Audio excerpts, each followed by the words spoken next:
നമുക്കെല്ലാവർക്കും അറിയാവുന്നതുപോലെ 2004 ഡിസംബർ 7-ാം തീയതി ഉച്ചകഴിഞ്ഞ് 2:30 ഇതുപോലൊരു ആരാധന മധ്യയാണ് ദൈവമാതാവ് സമയഘടികാരം നെഞ്ചിൽ ചാർത്തി ഈ അൾത്താരയിൽ പ്രത്യക്ഷയായിക്കൊണ്ട് ദുരന്തം ഉണ്ടാകുവാൻ പോകുന്നു, പ്രാർത്ഥിക്കണമെന്ന വലിയ ദൈവിക സന്ദേശം കൈമാറിയത്.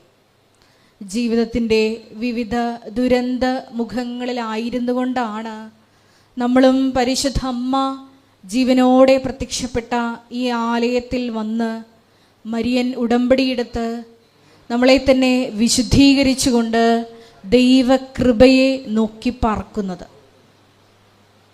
നാളിതുവരെ കൃപാസനം അൾത്താരയിൽ പങ്കുവച്ചിട്ടുള്ള സാക്ഷ്യങ്ങൾ വെളിവാക്കുന്നത് സമയത്തിൻ്റെ മേൽ മധ്യസ്ഥ സ്വാധീനമുള്ള പരിശുദ്ധ അമ്മയുടെ വലിയ വലിയ ദൈവിക ഇടപെടലിൻ്റെ നേർസാക്ഷ്യങ്ങളാണല്ലോ.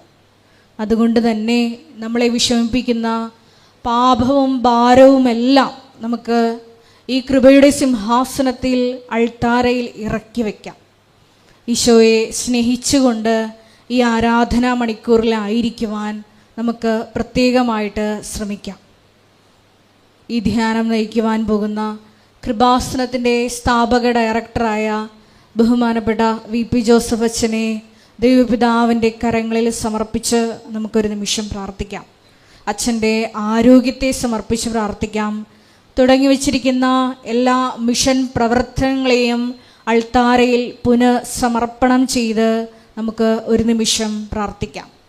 ഈശോയെ, അച്ഛൻ സംസാരിക്കുമ്പോൾ ആ വചനം കേൾക്കുമ്പോൾ അത് ഹൃദയത്തിൽ സ്വീകരിക്കുവാൻ ഞങ്ങളുടെ ആന്തരിക കർണപുടങ്ങളെ അഭിഷേകം ചെയ്യണമേ, ഹൃദയത്തെ ഒരുക്കണമേ. വചനം കേട്ട് അത് 100 മേനി ഫലം പുറപ്പെടുവിക്കുവാൻ ഈശോയെ ഞങ്ങൾക്ക് അധിക അഭിഷേകം നൽകണമേ എന്ന് ഞങ്ങൾ പ്രാർത്ഥിക്കുന്നു. ഒപ്പം തന്നെ ഈ ധ്യാനത്തിൻ്റെ എല്ലാ ഭൗതിക സാഹചര്യങ്ങളെയും ഈ അൾത്താരയിൽ സമർപ്പിച്ച് നമുക്ക് ഒരു നിമിഷം പ്രാർത്ഥിക്കാം. ഒരിക്കൽ കൂടെ കൃപാസനത്തിൽ നാളിതുവരെ പ്രാർത്ഥിച്ചു പോയിട്ടുള്ള ഓരോ മക്കളെയും ഈ ആരാധനയിൽ വിവിധ സമയങ്ങളിൽ പങ്കെടുത്ത് പ്രാർത്ഥിക്കുവാൻ പോകുന്ന മുഴുവൻ ദൈവമക്കളുടെയും നിയോഗങ്ങളെ ഈ അൾത്താരയിൽ സമർപ്പിച്ചുകൊണ്ട് ദിവ്യകാരുടെ നാഥനെ വരവേറ്റുകൊണ്ട് നമുക്ക് ഇരുകരങ്ങളും ഉയർത്തി ശക്തമായി സ്തുതിക്കാം. ഹല്ലേലൂയ, ഹല്ലേലൂയ, ഹല്ലേലൂയ, ഹല്ലേലൂയ. മഹത്വം, മഹത്വം, ആരാധന, ആരാധന. ഹല്ലേലൂയ, ഹല്ലേലൂയ, ഹല്ലേലൂയ. യേശുവേ, നിന്റെ ശക്തി ഈ ആലയത്തിൽ ഈ സമയം പ്രകടമാക്കണമേ എന്ന് പ്രാർത്ഥിക്കുന്നു. പരിശുദ്ധ അമ്മയോടൊപ്പം അപ്പോസ്തല സമൂഹം പ്രാർത്ഥിച്ചപ്പോ സിഹിയോൻ മാളികയിലേക്ക് നിന്റെ ശക്തി അയച്ചതുപോലെ ഈ പെസഹ വാരത്തിലായിരിക്കുന്ന ഞങ്ങളിൽ ഓരോരുത്തരിലേക്കും അധിക ബലം, അധിക ശക്തി, അധിക അഭിഷേകം നൽകണമേ എന്ന് പ്രാർത്ഥിക്കുന്നു. പുനരുത്ഥാനത്തിന്റെ സാക്ഷികളായി അന്ത്യം വരെയും നിനക്ക് സാക്ഷ്യം വഹിച്ച് ജീവിക്കുവാൻ ഞങ്ങളെ അഭിഷേകം ചെയ്യണമേ. ഹല്ലേലൂയ, ഹല്ലേലൂയ. മഹത്വം, മഹത്വം. ശുദ്ധ പരമ ദിവ്യകാരുണ്യത്തിന് ആരാധനയും സ്തുതിയും പുകഴ്ചയും ഉണ്ടായിരിക്കട്ടെ. പരിശുദ്ധ പരമ ദിവ്യകാരുണ്യത്തിന് ആരാധനയും സ്തുതിയും പുകഴ്ചയും ഉണ്ടായിരിക്കട്ടെ. പരിശുദ്ധ പരമ ദിവ്യകാരുണ്യത്തിന് ആരാധനയും സ്തുതിയും പുകഴ്ചയും ഉണ്ടായിരിക്കട്ടെ.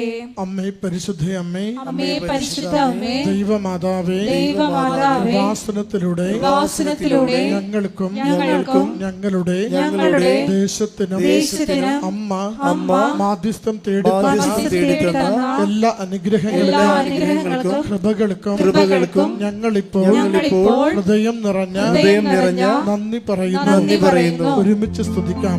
ഹല്ലേലൂയ, ഹല്ലേലൂയ. സ്തുതി, ആരാധന, നാളെ വരെ നൽകിയ എല്ലാ നന്മകൾക്കും നന്ദി കർത്താവേ. സൗഖ്യത്തിന് നന്ദി കർത്താവേ, ആരോഗ്യത്തിന് നന്ദി കർത്താവേ, ജീവിതത്തിന്റെ സമാധാനത്തിന് നന്ദി കർത്താവേ.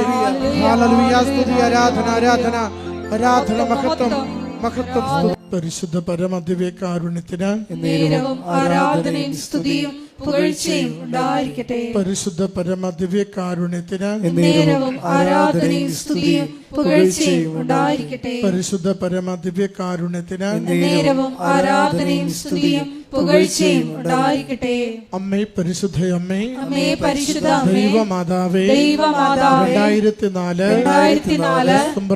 ഡിസംബർ 7-ാം തീയതി ഉച്ചകഴിഞ്ഞ് 2:30 കൃപാസനത്തിൽ സംഭവിച്ച അമ്മയുടെ പ്രത്യക്ഷപ്പെടലിനെ കുറിച്ച് തിരുസഭയ്ക്ക് സമർപ്പിച്ചിരിക്കുന്ന പഠനരേഖകളുടെ വസ്തുനിഷ്ഠവും ദൈവശാസ്ത്ര വിധിപ്രകാരമുള്ളതുമായ അന്വേഷണ പഠനങ്ങൾ നടത്തി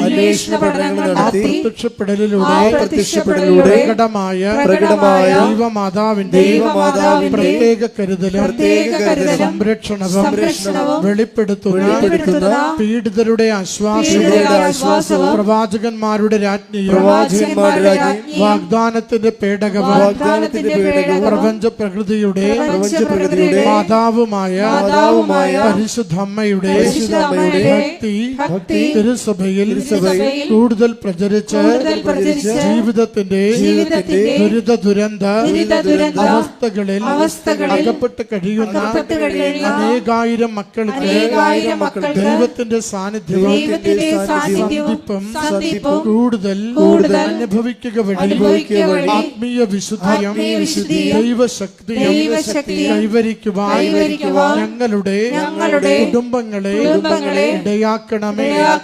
ഒരുമിച്ച് സ്തുതിക്കാം. ഹല്ലേലൂയ. യേശുവേ സ്തുതി, ആരാധന, മഹത്വം. കർത്താവേ, കണ്ണീരോടെ പ്രാർത്ഥിക്കുന്ന മക്കളുടെ മേൽ കരുണയായിരിക്കണമേ. രോഗങ്ങൾക്ക് സൗഖ്യം നൽകണമേ. ജോസഫ് അച്ഛന്റെ സന്ദേശം നൽകി കുടുംബങ്ങളെ സംരക്ഷിക്കണമേ. സുവിശേഷത്തിന് സാക്ഷിയാകുവാൻ സഹായിക്കണമേ. സഹനകാലത്തെ ശാന്തതയോടെ തരണം ചെയ്യുവാൻ ഞങ്ങൾക്ക് ആത്മശക്തി നൽകണമേ. ഹല്ലേലൂയ. യേശുവേ സ്തുതി കർത്താവേ, ആരാധന, മഹത്വം. കർത്താവേ സ്തുതി, കർത്താവേ ആരാധന, മഹത്വം. പരിശുദ്ധ പരമ ദിവ്യകാരുണ്യത്തിന് ആരാധനയും സ്തുതിയും പുകഴ്ചയും ഉണ്ടായിരിക്കട്ടെ. പരിശുദ്ധ പരമ ദിവ്യകാരുണ്യത്തിന് നേരവും ആരാധനയും സ്തുതിയും പുകഴ്ചയും ഉണ്ടായിരിക്കട്ടെ. പരിശുദ്ധ പരമ ദിവ്യകാരുണ്യത്തിന് നേരവും ആരാധനയും സ്തുതിയും പുകഴ്ചയും ഉണ്ടായിരിക്കട്ടെ. അമ്മേ പരിശുദ്ധ അമ്മേ, അമ്മേ പരിശുദ്ധ അമ്മേ, ഭൂസ്വർലോകങ്ങളുടെ രാജ്ഞിയായ അങ്ങയ്ക്ക് ഭൗമ സംരക്ഷണത്തിനായി പ്രപഞ്ച പ്രകൃതിയെ തന്നെ തിരുസഭ പ്രതിഷ്ഠിക്കുവാൻ ഈ പ്രത്യക്ഷീകരണ വഴി ഇടയാക്കണമേ. പരിശുദ്ധമ്മേ, ജപമാല മാതാവേ, സകല കൃപാസന പ്രാർത്ഥനകളോടും ചേർത്ത് ഞങ്ങളിപ്പോൾ പ്രാർത്ഥിക്കുന്ന ഈ സമൂഹത്തിന്റെ പ്രത്യേക നിയോഗങ്ങളും നമ്മുടെ എല്ലാ അപേക്ഷകളും ആവശ്യങ്ങളും കൃപാസന മാതാവിന്റെ തിരുനടയിൽ ഈശോയുടെ സംരക്ഷണയിൽ സമർപ്പിക്കാം. ജോസഫ് അച്ഛന്റെ സവിശേഷമായ നിയോഗങ്ങൾക്ക് വേണ്ടിയും നമുക്ക് പ്രാർത്ഥിക്കാം.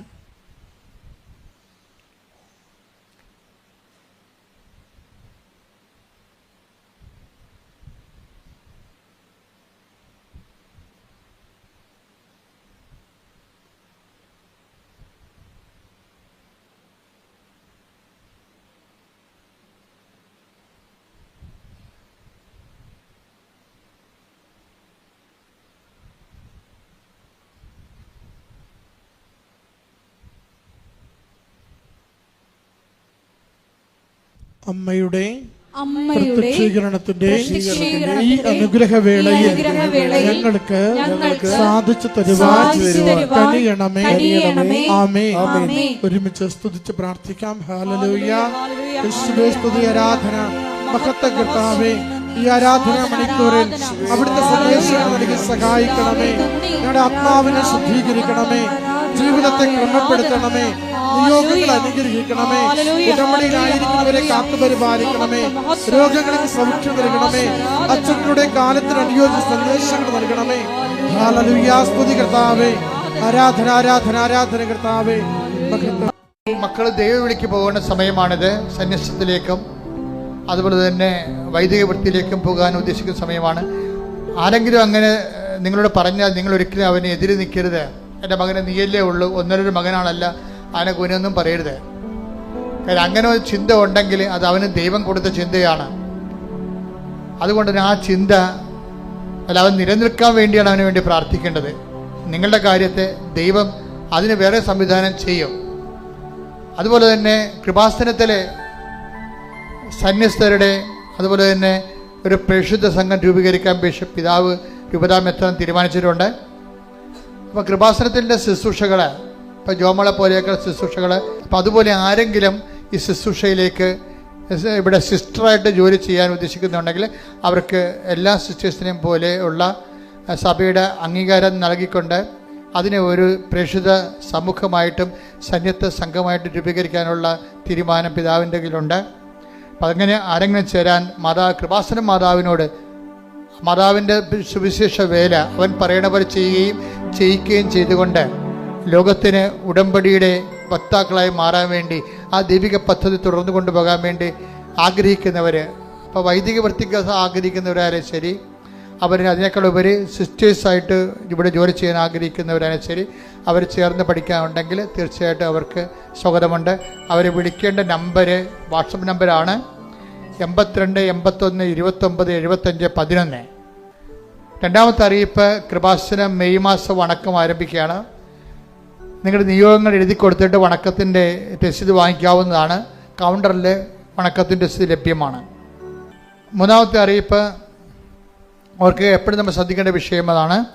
അത് കൃപാസനത്തിൻ്റെ ഏറ്റവും പ്രധാനപ്പെട്ട നേർച്ച വസ്തുക്കളാണ്. അതായത് ഉടമ്പടിയെ വിശ്വാസ പ്രയോഗത്തിലേക്ക് നമ്മൾ കൊണ്ടുവരണത് നേർച്ച വസ്തുക്കൾ ഉപയോഗിച്ചുകൊണ്ടാണ്. അത് കൃപാസനത്തിൻ്റെ ഉള്ളിൽ തന്നെ കിട്ടത്തുള്ളൂ. കൃപാസനത്തിൻ്റെ വ്യഞ്ചരിച്ചതാണെന്നുള്ള വ്യാജേന ചില കച്ചവടക്കാർ പുറത്ത് ചില തെറ്റായ കാര്യങ്ങൾ ചെയ്യുന്നുണ്ട്. അത് നമ്മളെക്കുറിച്ച് ജാഗ്രത ഉണ്ടാകണം. അങ്ങനെ ഒരു സംഭവം കൃപാസനത്തിൻ്റെ അല്ല. നേർച്ച വസ്തുക്കളെ സംബന്ധിച്ചിടത്തോളം അത് പല വിഷയങ്ങളിൽ പലകുറി ഉപവസിച്ചും പ്രാർത്ഥിച്ചും കുർബാന അർപ്പിച്ചുമാണ് വ്യഞ്ചരിക്കുന്നത്. അത് കൃപാസനത്തിൻ്റെ ഉള്ളിൽ മാത്രമേ ലഭിക്കത്തുള്ളൂ. അത് അങ്ങനെ ആവശ്യമുള്ളവർ കൃപാസന ഉള്ളിൽ നിന്നാണ് വാങ്ങിക്കേണ്ടത്. കൃപാസന പത്രം 22 ഭാഷകൾ ലഭ്യമാണ്. ചൈനീസ് ഭാഷയിലാണ് അവസാനത്തെ പത്രം ഇറങ്ങിയിരിക്കുന്നത്. അവിടെ പ്രേക്ഷിത വേല ചൈനയിൽ പ്രേക്ഷിത വേല ചെയ്യുന്ന കൃപാസനം പ്രേക്ഷിതരുണ്ട്. അവരാണ് കൃപാസന പത്രം ചൈനീസ് ഭാഷയിൽ ഇറക്കിയിരിക്കുന്നത്. നമ്മളാണ് ഇവിടെ നിന്ന് മോണിറ്റർ ചെയ്യണത്.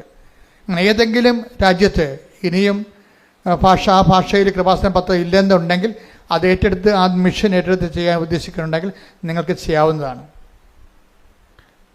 നമ്മുടെ കൃപാസനത്തിൽ സിസ്റ്റർമാരായിട്ട് വന്നിട്ട് 1 കൊല്ലം ശുശ്രൂഷ ചെയ്യുന്നവരുണ്ട്, 2 കൊല്ലം ശുശ്രൂഷ ചെയ്യുന്നവരുണ്ട്, 3 കൊല്ലം ശുശ്രൂഷ ചെയ്യുന്നവരുണ്ട്.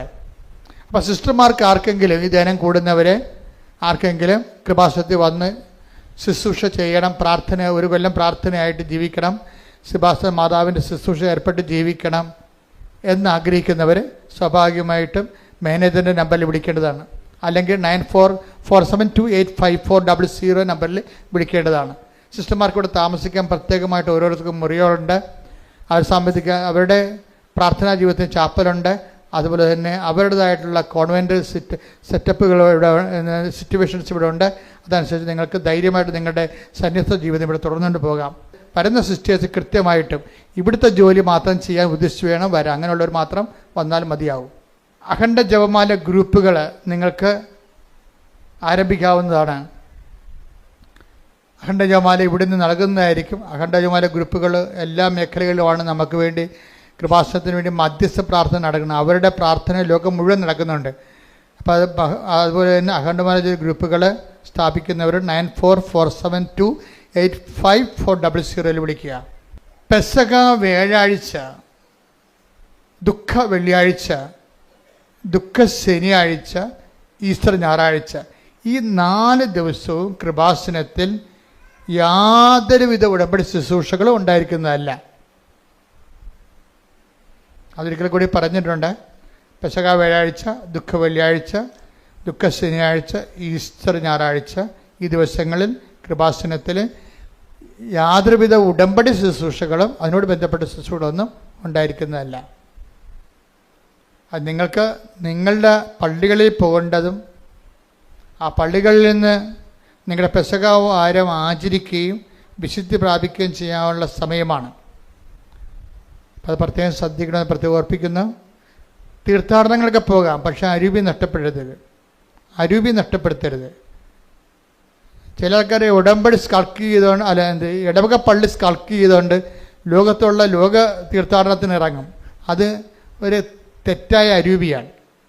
അവിടെ ഉദ്ദേശം ദൈവമല്ല. അതുകൊണ്ട് എന്താ അങ്ങനെ പറയാൻ കാരണം വെച്ച് കഴിഞ്ഞാൽ, നിങ്ങൾക്ക് എവിടെയും പോകാം, പക്ഷേ ഇടവകയിലുള്ള ശുശ്രൂഷകൾ കഴിഞ്ഞിട്ട് വേണം പോകാൻ. കാര്യം നമ്മൾ ജ്ഞാനസ്ഥാനപ്പെട്ടത് നമ്മൾ ആധ്യാത്മികം വളർത്തുന്നത് ഇടവകയാണ്. അത് ഓർത്തിട്ട് വേണം മറ്റുള്ള കാര്യങ്ങൾ. അപ്പം നിങ്ങളത് അലംഭാവവും അച്ചടക്കമില്ലാത്തവരാണ്. ഇടവക ഒഴിവാക്കിക്കൊണ്ട് മറ്റുള്ള കാര്യം. ചിലർക്ക് മലയാറ്റത്തിലൊക്കെ പോകും, പക്ഷേ നല്ല ചൈതന്യത്തോടു കൂടി, ഞാനും അതിനെ സപ്പോർട്ട് ചെയ്യുന്ന ആളാണ്. എന്താ, ചൈതന്യത്തോടു കൂടി ഉപവസിച്ചൊക്കെ പ്രാർത്ഥിക്കുന്നവർ. അങ്ങനെ പോകുന്ന ആൾക്കാർ, ചില ആൾക്കാർ ഇടവകമായിട്ട് ബന്ധമില്ലാത്തവരുണ്ട്. അപ്പോൾ അത് ഫേക്കാണ്. അത് തന്നെയാണ് മറ്റു തീർത്ഥാടനങ്ങൾ, വിശുദ്ധ വാരത്തിൽ മറ്റു തീർത്ഥാടനങ്ങൾ പോകും. ഇടവക വിട്ടിട്ട് ഒരു തീർത്ഥാടനം പോകുമ്പോൾ അതിനകത്ത് എന്തോ ഒരു കളിപ്പിക്കലുണ്ട്. വെച്ച് കഴിഞ്ഞാൽ അത് ഒരു ദൈവത്തിന് ഇറക്കാത്ത എന്തോ മാനസികാവസ്ഥ ഉണ്ട്. അതുകൊണ്ട് എല്ലാ തീർത്ഥാടനത്തിനും തീർത്ഥാടന പള്ളികളിലും പോവുക. ഈ ദിവസങ്ങളെല്ലാം പ്രാർത്ഥനയുടെ ദിവസങ്ങളാണ്. പക്ഷേ ഇടവകയിലെ ഷെഡ്യൂൾഡ് പ്രോഗ്രാം മുടക്കരുത്. കാര്യം നമ്മൾ പൊക്കിൾക്കോട് പോലെ ദൈവം നമ്മളെ അടുപ്പിച്ചിരിക്കുന്നത് ഇടവകയുമായിട്ടാണെന്ന് ഓർത്തേക്കണം. Thank you. പരിശുദ്ധ പരമദിവ്യകാരുണ്യത്തിന് ആരാധനയും സ്തുതിയും പുകഴ്ചയും ഉണ്ടായിരിക്കട്ടെ. പരിശുദ്ധ പരമദിവ്യകാരുണ്യത്തിന് ആരാധനയും സ്തുതിയും പുകഴ്ചയും ഉണ്ടായിരിക്കട്ടെ. പരിശുദ്ധ പരമദിവ്യകാരുണ്യത്തിന് ആരാധനയും സ്തുതിയും പുകഴ്ചയും ഉണ്ടായിരിക്കട്ടെ. കർത്താവിൻ്റെ പരിശുദ്ധ ഉടമ്പടി, നമ്മൾ മരിയൻ ഉടമ്പടി എന്ന് പറയുന്ന ഈ ദൈവിക സ്വർഗീയ പദ്ധതി, അതിൻ്റെ ആത്യന്തികമായ ലക്ഷ്യമെന്ന് പറയുന്നത്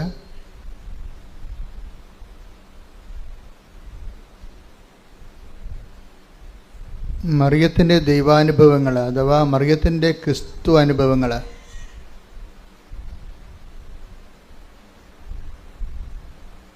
മരിയൻ ക്രൈസ്റ്റ് എക്സ്പീരിയൻസ്,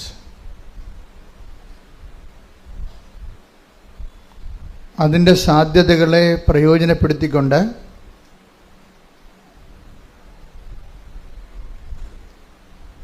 അനുദിന ജീവിത അവസ്ഥകളിൽ ദൈവത്തെ അനുഭവിക്കാനുള്ള പരിശ്രമമാണ് ഒരർത്ഥത്തിൽ മരിയൻ്റെ ഉടമ്പടി. കഴിഞ്ഞ ദിവസങ്ങളിൽ ഞാൻ പരിശുദ്ധ കുർബാന അർപ്പിച്ചപ്പോൾ സുവിശേഷ പ്രഭാഷണത്തിൻ്റെ ഇടയിലൂടെ എപ്പോഴും അങ്ങനെയാണ് സംഭവിക്കുന്നത്. പല കാര്യങ്ങളും കർത്താവ് നമുക്ക് കൈമാറുന്നത് ഒരു സമൂഹം മുമ്പിലുള്ളപ്പോഴാണ്.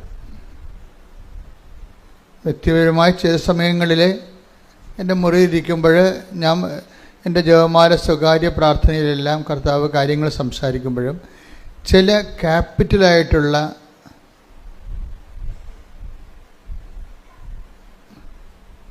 കണ്ടൻറ്റുകൾ, അത് എപ്പോഴും ഒരു ജനത്തിൻ്റെ മുമ്പിൽ നിൽക്കുന്ന സമയത്താണ് കർത്താവ് സംസാരിക്കുന്നത്. അപ്പോഴേക്ക് മനസ്സിലായിട്ടുണ്ട് കർത്താവ് എന്നിലൂടെ ജനങ്ങളെ അഭിസംബോധന ചെയ്യുന്നുവെന്ന്.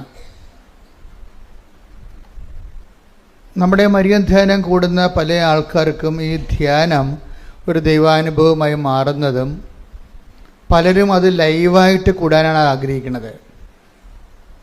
ചിലർ ബുധനാഴ്ച വെള്ളിയാഴ്ചയൊക്കെ കൂടും, അങ്ങനെയല്ല. ചിലർ കച്ചകെട്ടി അതിന് ആ സമയം ഫ്രഷായിട്ട് തന്നെ ആ ഓൺലൈനിൽ തന്നെ കൂടും. ബാക്കി അവർ ഇന്നലെ ഒരു സാക്ഷ്യം ഉണ്ടായിരുന്നു. ഞാൻ അവിടെ പ്രാർത്ഥന ചെയ്താണ്, കർത്താവേ ആ 11:30 മണി, ചൊവ്വാഴ്ച 11:30 മണി മുതൽ 1 മണി വരെ ആരും ഞങ്ങളുടെ വീട്ടിൽ വരല്ലേ എന്ന് ഇന്നലെ പറഞ്ഞ സാക്ഷ്യമാണ്. ആ ചൊവ്വാഴ്ച 11, ദാറ്റ് മീൻസ് അവർ ഏതാണ്ട് പരിശുദ്ധ കുർബാനയിലേക്ക് പങ്കെടുക്കുന്ന പോലെ മൊബൈൽ TV ആയിട്ട് കണക്ട് ചെയ്തിട്ട് ഇതിലേക്ക് അങ്ങ് കർത്താവ് ഇന്ന് എന്താണ് എന്നോട് സംസാരിക്കുന്നത് എന്ന് ദൈവത്തെ കേൾക്കാൻ വേണ്ടിയാണ് ഉടമ്പടി ധ്യാനം കൂടുന്നത്. ദൈവത്തെ കേൾക്കാൻ വേണ്ടിയാണ് ഉടമ്പടി ധ്യാനം കൂടുന്നതെങ്കിൽ കർത്താവ് അതിനെക്കുറിച്ച് നമ്മോട് സംസാരിച്ചിട്ടുണ്ട്. ഈ ഓരോരുത്തരുടെ ക്രൈസ്റ്റ് എക്സ്പീരിയൻസ്, ക്രൈസ്റ്റിനെ നമ്മൾ എങ്ങനെ കാണുന്നു എന്നതിനെ ആശ്രയിച്ചിരിക്കും. അതാണ് ഈശോ പറഞ്ഞത്, പ്രവാചകനായി സ്വീകരിക്കുന്നവന് അതിൻ്റെ ആനുപാതികമായിട്ടായിരിക്കും അനുഗ്രഹങ്ങൾ വരുന്നത്. അറിവ് വരുന്നത്. നീതിമാനെ take the bed of God. ശ്രുതിക്കട്ടെ ഹല്ലേലൂയ. ഹല്ലേലൂയ, ഹല്ലേലൂയ, ഹല്ലേലൂയ. യേശുവേ നന്ദി. ഹല്ലേലൂയ, ഹല്ലേലൂയ, ഹല്ലേലൂയ. മത്തായി 10:41. മത്തായിയുടെ സുവിശേഷം 10:41 പ്രവാചകനെ പ്രവാചകനായി സ്വീകരിക്കുന്നവന്, ഇത് പറഞ്ഞ്, പ്രവാചകനായി സ്വീകരിക്കുന്നവന് പ്രവാചകന്റെ പ്രതിഫലവും നീതിമാനെ നീതിമാനായി സ്വീകരിക്കുന്നവന് നീതിമാന്റെ പ്രതിഫലവും ലഭിക്കുന്നു. അപ്പൊ നമ്മൾ എങ്ങനെ സ്വീകരിക്കുന്നു അതിന് ആനുപാതികമായിട്ടാണ് നമ്മുടെ അനുഭവങ്ങൾ വരുന്നത്. അപ്പോൾ സ്വീകരിക്കണമെങ്കിൽ നമുക്ക് എന്ത് വേണം? അറിവ് വേണം, അല്ലേ? നമുക്ക് ഒരു കോൺസെപ്റ്റ് ഉണ്ട്, അത് നമ്മുടെ അറിവിന് ആനുപാതികമോ പരിമിതമോ ആണ്. എന്ന് വെച്ച് കഴിഞ്ഞാൽ നമ്മൾക്ക് ക്രിസ്തുവിനെക്കുറിച്ച് എന്ത് അറിവുണ്ട് അതിന് ആനുപാതികമായിട്ടുള്ള അനുഭവങ്ങളാണ് ഉള്ളത്. ഇപ്പം നമ്മുടെ മുമ്പിലുള്ള ചാലഞ്ച് എന്താ? ക്രിസ്തുവിനെക്കുറിച്ചുള്ള അറിവ് വർദ്ധിപ്പിക്കുക, വികസിപ്പിക്കുക. അതെ, മനസ്സിലായില്ലേ? It's very simple.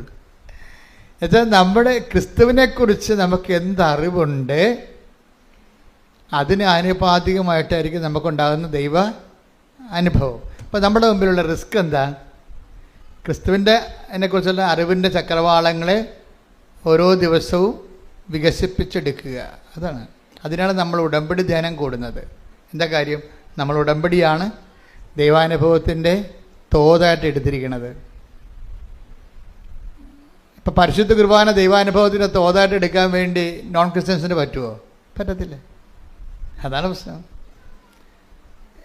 അതുകൊണ്ട് തന്നെ ക്രിസ്തു എല്ലാവർക്കും വേണ്ടിയുള്ളതാണ്. ക്രിസ്തു എല്ലാവർക്കും വേണ്ടിയുള്ളതാണ്. അപ്പോൾ ക്രിസ്തുവിനെക്കുറിച്ചുള്ള ബേസിക് നോളജ് എന്താണ്? ക്രൈസിസ് ഫോർ ഓൾ, എല്ലാ മനുഷ്യർക്കും വേണ്ടിയുള്ള രക്ഷയുടെ ശ്രുതിക്കട്ടെ ഹല്ലേലൂയ. ലൂക്ക 2:30-31. ലൂക്ക 2:30-31. എന്തെന്നാൽ സകല ജനതകൾക്കും വേണ്ടി അങ്ങ് ഒരുക്കിയിരിക്കുന്ന രക്ഷ എന്റെ കണ്ണുകൾ കണ്ടു കഴിഞ്ഞു. ഇപ്പൊ ക്രിസ്തു ആർക്ക് വേണ്ടി ഒരുക്കിയിരിക്കുന്നതാണ്? സകല മനുഷ്യർക്കും വേണ്ടിയാണ്. സഭയുടെ മുമ്പിൽ വരുന്ന ഏറ്റവും വലിയ വെല്ലുവിളിയാണത്. സഭ ഇവിടെ നിലനിൽക്കുന്നതിൻ്റെ ഉദ്ദേശം തന്നെ എന്തുകൊണ്ടാണ്? ക്രിസ്തു സകല മനുഷ്യർക്കും വേണ്ടി ദൈവം വിഭാവനം ചെയ്ത സ്വർഗത്തിൻ്റെ പദ്ധതിയാണെങ്കിൽ ആ പദ്ധതി പ്രയോഗത്തിൽ വരുത്താനുള്ള ബാധ്യതയ്ക്ക് ദൈവം സഭയെ സ്ഥാപിച്ചിട്ടുണ്ട്. അപ്പോൾ സഭയുടെ മുമ്പിലുള്ള ഏറ്റവും വലിയ, അതുകൊണ്ടാണ് സഭ മിഷണറി ആകുന്നില്ലെങ്കിൽ അതിൻ്റെ 50% വർക്ക് മരവിച്ചിരിക്കുകയാണ്. ക്രിസ്തുവിനെ അറിയിക്കുക എന്ന് വെച്ച് കഴിഞ്ഞാൽ ക്രിസ്തുവിനെ രക്ഷകനായി അറിയിക്കണം. അതാണ് വിഷയം. കഴിഞ്ഞ ദിവസങ്ങളിൽ ഞാൻ കഴിഞ്ഞ ദിവസത്ത് പറഞ്ഞോ എന്നറിയത്തില്ല, ഒരു SJ ഫാദർ ഇവിടെ വന്നിട്ടുണ്ടായിരുന്നു. അപ്പോൾ അദ്ദേഹം ഗുജറാത്തിൽ സ്കൂളിൽ പഠിപ്പിക്കുന്ന ആളാണ്. അപ്പോൾ അദ്ദേഹത്തിൻ്റെ ഞങ്ങൾ ബ്രേക്ക്ഫാസ്റ്റ് കഴിച്ചുകൊണ്ടിരിക്കുന്ന സമയത്ത് ചോദിച്ച്, അച്ഛന് എന്നാ അവിടുത്തെ യഥാർത്ഥ പരിപാടി എന്ന് ചോദിച്ചു. പ്രശ്നം എന്താ ചോദിച്ചു. പറഞ്ഞു, ഞാൻ സ്കൂളിൽ പഠിപ്പിക്കുകയാണ്. ഞാൻ പറഞ്ഞ്, എന്താണ് പഠിപ്പിക്കണേ? അങ്ങനെ ചുറ്റിക്കാരാണ് ഞാൻ ചോദിച്ചത്, ഞാൻ എന്താ പഠിപ്പിക്കണത്? കാര്യം മാത്സാണ് പഠിപ്പിക്കണമെന്നുണ്ടെങ്കിൽ പിന്നെ അത് കെട്ടിയെടുത്ത് അച്ഛനാകേണ്ട കാര്യമില്ലല്ലേ. സോഷ്യൽ സയൻസാണ് പഠിപ്പിക്കുന്നുണ്ടെങ്കിൽ കെട്ടിയെടുത്ത് അച്ഛനാകേണ്ട കാര്യമില്ലല്ലോ. അല്ലെങ്കിൽ വീട്ടിൽ പോയിരുന്നാൽ പോലെ കല്യാണം കഴിച്ച് മര്യാദക്ക് അതിനേക്കാൾ നല്ലവണ്ണം പഠിപ്പിക്കുന്ന ആൾക്കാരുണ്ടല്ലോ നാട്ടിലില്ലേ. അച്ഛന്മാരെക്കാൾ നല്ലവണ്ണം സോഷ്യൽ സയൻസും മാത്സും പഠിപ്പിക്കുന്ന അധ്യാപകർ ഞാൻ കണ്ടിട്ടുണ്ടല്ലോ. അപ്പോൾ ഞാൻ അതാണ് ഞാൻ ചോദിച്ചത്, എന്താണ് പഠിപ്പിക്കണത്? അപ്പോൾ പുള്ളിക്കാരൻ പാവപ്പെട്ടവന് ഉടനെ പറഞ്ഞത്, ഞാൻ നല്ല ഹിന്ദുസിനെ ഞാൻ നല്ല ഹിന്ദുസാക്കും, മുസ്ലിംസിനെ ഞാൻ നല്ല മുസ്ലിംസാക്കും, ക്രിസ്ത്യൻസിനെ ഞാൻ നല്ല ക്രിസ്ത്യൻസാക്കും. ഓക്കെ. അപ്പം ഞാൻ പറഞ്ഞ്, ഇതാണോ ദൈവവചനം വെളിപ്പെടുത്തുന്ന സുവിശേഷ വേല? അതാണ് വിഷയം. എന്താ കാര്യം? ക്രിസ്തുവിനെ അറിയാത്തവരെ അറിയിക്കുന്നത് നല്ല മനുഷ്യരോ ഒരു പുതിയ വാല്യൂ സിസ്റ്റമോ ഇവിടെ കൊണ്ടുവരാനല്ല ക്രിസ്തു ക്രൂശിക്കപ്പെട്ടത്. ഒരു പുതിയ മൂല്യം കൊണ്ടുവരാനുമല്ല. ക്രിസ്തു ഇവിടെ വരുന്നതിന് മുമ്പ് തന്നെ ഇവിടുത്തെ മൂല്യങ്ങൾക്ക് വലിയ കുഴപ്പമൊന്നുമില്ലായിരുന്നു. പ്രത്യേകിച്ച് ഇന്ത്യൻ മൂല്യങ്ങൾ, ലോകത്തിലെ ഏറ്റവും വലിയ മൂല്യം സൂക്ഷിക്കുന്ന ആൾക്കാരാണ് നമ്മൾ. മനുഷ്യരെ സ്നേഹിക്കാനും സന്ധിക്കാനും ശിബിയെ പോലെയുള്ള രാജാക്കന്മാരെ ആ പക്ഷിയെ കഴുകൻ്റെ മുമ്പിൽ നിന്ന് പ്രാവിനെ രക്ഷിച്ചത് സ്വന്തം തുടയിലെ ചോര അറുത്ത് കൊടുത്താണ്. അപ്പം അങ്ങനെയുള്ള ഒരു രാജ്യമാണിത്. ഇവിടെ ഒരു മൂല്യത്തിന് ഒരു പഞ്ഞവും ഇല്ല. പുതിയ മൂല്യം ഉണ്ടാക്കാൻ വേണ്ടിയല്ല ക്രിസ്തു ക്രൂശിക്കപ്പെട്ടത്. എന്തിനാണ് ക്രൂശിക്കപ്പെട്ടിരിക്കുന്നത്? തൻ്റെ ഏകജാതനെ നൽകട്ടെ. ശ്രുതികട ഹല്ലേലൂയ 3:16. യോഹന്നാൻ 3:16. ഓക്കെ, എന്തെന്നാൽ അവനിൽ വിശ്വസിക്കുന്ന ഏവനും നശിച്ചു പോകാതെ നിത്യജീവൻ പ്രാപിക്കുന്നതിനു വേണ്ടി തന്റെ ഏകജാതനെ നൽകാൻ തക്കവിധം ദൈവം ലോകത്തെ അത്രമാത്രം സ്നേഹിച്ചു. എല്ലാ ബൈബിളും മൊത്തം A to Z, ഉൽപ്പത്തി മുതൽ വെളിപാട് വരെ കാച്ചി കുറുക്കി കംപ്രൈസ് ചെയ്ത് ഈ ഒരൊറ്റ വാക്കിൽ വെച്ചിരിക്കുകയാണ്. അത് ധ്യാനിക്കും തോറും നമുക്കിങ്ങനെ തീ കൊണ്ട് നമ്മളെ കത്തിക്കണ പോലെ നമുക്ക് കത്തിപ്പിടിക്കണ പോലെ തോന്നിക്കുകയാണ്. ധ്യാനിക്കും തോറും നമുക്ക് കത്തിപ്പിടിക്കും. എന്താ സംഭവിക്കണം? തൻ്റെ ഏകജാതനിൽ പറഞ്ഞേ, തന്റെ ഏകജാതനിൽ വിശ്വസിക്കുന്നവരാരും നശിച്ചു പോകാതെ രക്ഷ പ്രാപിക്കുന്നതിനായി ഏകജാതൻ എന്നുള്ള കോൺസെപ്റ്റ് ഇല്ല. പിതാവിൻ്റെ ഏകജാതൻ എന്നുള്ള ഒരു ആശയം, ഒരു സംവിധാനം ഇല്ല എന്നുണ്ടെങ്കിൽ സ്വർഗം മാനവരാശിയെ കാണുന്നത് നശിച്ചു പോയ കൂട്ടത്തിലാണ്. നിത്യത ഇല്ലാത്തയിടത്തോളം കാലം പിന്നെ ഉള്ളത് എന്താണ്? ഇവിടെയുള്ള മർത്യതയാണുള്ളത്. അത് കഴിയുമ്പോൾ പട്ടി, പാണൻ, കഴുത, പൂച്ച, മുയൽ ഒക്കെ ചത്ത് മലന്ന് മണ്ണോട് മണ്ണായതുപോലെ തീരും. ഇത് തീരാണ്ടിരിക്കാൻ വേണ്ടിയുള്ള ദൈവത്തിൻ്റെ സംവിധാനമാണ്. എന്താണ്? തൻ്റെ ഏകജാതനെ വിശ്വസിക്കുന്നവരാരും നശിച്ചു പോകാതെ പിന്നെന്ത് ചെയ്യണം? ഏറ്റു പറഞ്ഞ് നിത്യജീവൻ പ്രാപിക്കേണ്ടതിന് തന്റെ ഏകജാതനെ നൽകാൻ തക്കവിധം ദൈവം അത്രമാത്രം ലോകത്തെ സ്നേഹിച്ചു. അപ്പൊ ഇത് വിശുദ്ധ വാരത്തിലേക്കാണ് നമ്മൾ ഈ ധ്യാനം കൂടുന്നത്. വിശുദ്ധ വാരം എന്താണെന്ന് ചോദിച്ചു കഴിഞ്ഞാൽ ഒറ്റ വാക്യമേ ഉള്ളൂ. എന്താണ്? ഈ നമ്മൾ അനുതാപപ്പെടുന്നു. 14 പള്ളികളിലൊക്കെ ആൾക്കാർ പോയി ഓരോ സ്ഥലം പാടുന്നു, അടുത്ത കടന്ന് ചായയും കുടിച്ചിട്ടുണ്ട്, അടുത്ത പള്ളിയിൽ പോകുന്നു. അങ്ങനെയുള്ള ഒത്തിരിയേറെ കാര്യങ്ങളൊക്കെ നടക്കണുണ്ട്. പക്ഷെ അതേസമയം തന്നെ ധ്യാനിക്കുന്ന വിഷയം എന്താ? കർത്താവിൻ്റെ പീഡാനുഭവവും പങ്കപ്പാടുമല്ല നമ്മുടെ ധ്യാന വിഷയം. എന്താ വിഷയം? ഈ പീഡാനുഭവത്തിലൂടെ പ്രദർശിക്കപ്പെടുന്ന ആ കർത്താവിൻ്റെ പീഡാനുഭവങ്ങളിലൂടെ ആവിഷ്കരിക്കപ്പെടുന്ന ദൈവത്തിൻ്റെ ഒരു സ്നേഹമുണ്ട്. അതാണ്, ആ സ്നേഹമാണല്ലോ കർത്താവിൻ്റെ പീഡാനുഭവത്തിന് കാരണമായി വന്നത്. അത്രമാത്രമെന്നാണ്. തൻ്റെ ഏകജാതം നൽകാൻ തക്ക വിധം ദൈവം അത്രമാത്രം ലോകത്തെ സ്നേഹിച്ചു. അപ്പം തൻ്റെ ഏകജാതം നൽകാനെന്ന് വെച്ചാൽ കുരിശിൽ ഏൽപ്പിക്കാൻ തക്ക വിധം. അപ്പം നമ്മൾ കുരിശിനെക്കുറിച്ചും കുരിശിൻ്റെ വഴിയെക്കുറിച്ചുമൊക്കെ ആലോചിക്കുകയും ചിന്തിക്കുകയും ചെയ്യുമ്പോൾ നമ്മൾ ചിന്തിക്കേണ്ടി വരുന്ന ആളാരാണ്? പരപിതാവിൻ്റെ സ്നേഹമാണ്. ഈ ദിവസങ്ങളിൽ ഈ വിശുദ്ധ വാരത്തിൽ നിങ്ങൾ ചിന്തിക്കേണ്ടത് ദൈവത്തിൻ്റെ സ്നേഹത്തെക്കുറിച്ചാണ്. ഈ ദൈവത്തിൻ്റെ സ്നേഹത്തെക്കുറിച്ച് ചിന്തിക്കുകയും നമ്മൾ നടത്തുന്ന കുരിശിൻ്റെ വഴികൾ, അതുപോലെ തന്നെ നമ്മൾ നടത്തുന്ന ദാനധർമ്മങ്ങളും എല്ലാം ദൈവസ്നേഹത്തിന് പകരമായിട്ട് നമ്മളുടെ ഒരു സ്നേഹപ്രവൃത്തികളായിട്ട് വരണം. ഓരോ ശുശ്രൂഷ ചെയ്യുമ്പോൾ, ഇപ്പോൾ വിശുദ്ധ വാരത്തിൽ നമ്മൾ കുരിശിൻ്റെ വഴി നടത്തുന്നു, കുമ്പസാരിക്കുന്നു, നഗരി കാണിക്കലിന് പോകുന്നു, അങ്ങനെ കുറേ കാര്യങ്ങൾ നമ്മൾ പങ്കെടുക്കുന്നുണ്ട്. ഇതെല്ലാം അനുഷ്ഠാന പ്രകാരമുള്ള ആചാരവിധികളിലുള്ള ആധ്യാത്മികതയുടെ അനുഷ്ഠാന വിധികളാണത്. അതുകൊണ്ട് ഉദ്ദേശിക്കുന്ന കറസ്പോണ്ടിങ് എക്സ്പീരിയൻസ് എന്താണെന്ന് വെച്ച് കഴിഞ്ഞാൽ, ഇത് കൂടുന്ന വ്യക്തിക്ക് അതിലൂടെ ദൈവസ്നേഹം വർദ്ധിക്കണം. അല്ലാതെ ഒരു നാടകം കാണുന്ന പോലെയോ അല്ലെങ്കിൽ ഒരു കുറേ കാര്യം കാണുന്ന കാഴ്ചക്കാരനെ പോലെ നിനക്ക് അതിനകത്ത് പങ്കെടുക്കാൻ പറ്റും. പക്ഷെ മറിച്ച് നീ ഇതിൽ പങ്കെടുക്കുമ്പോൾ ദൈവം എനിക്ക് വേണ്ടി ഒരുക്കിയ ദൈവത്തിൻ്റെ സ്നേഹത്തിൻ്റെ അവസാനത്തെ ദൈവത്തിന് സാധ്യമായ ഒരു ആവിഷ്കാരമാണ് ക്രിസ്തുവിൻ്റെ പീഡാനുഭവവും കുരിശും മരണവും.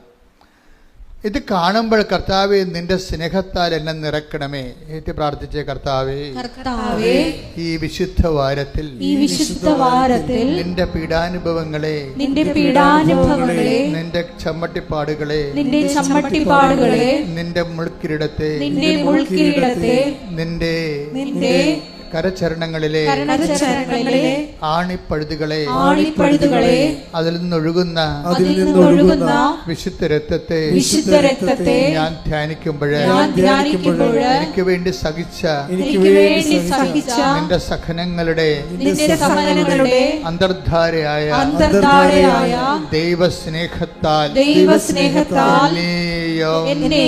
ക്രിസ്തുവിലൂടെ അഭിഷേകം ചെയ്യണമേ, ശക്തീകരിക്കണമേ. ശ്രദ്ധിക്കട്ടെ.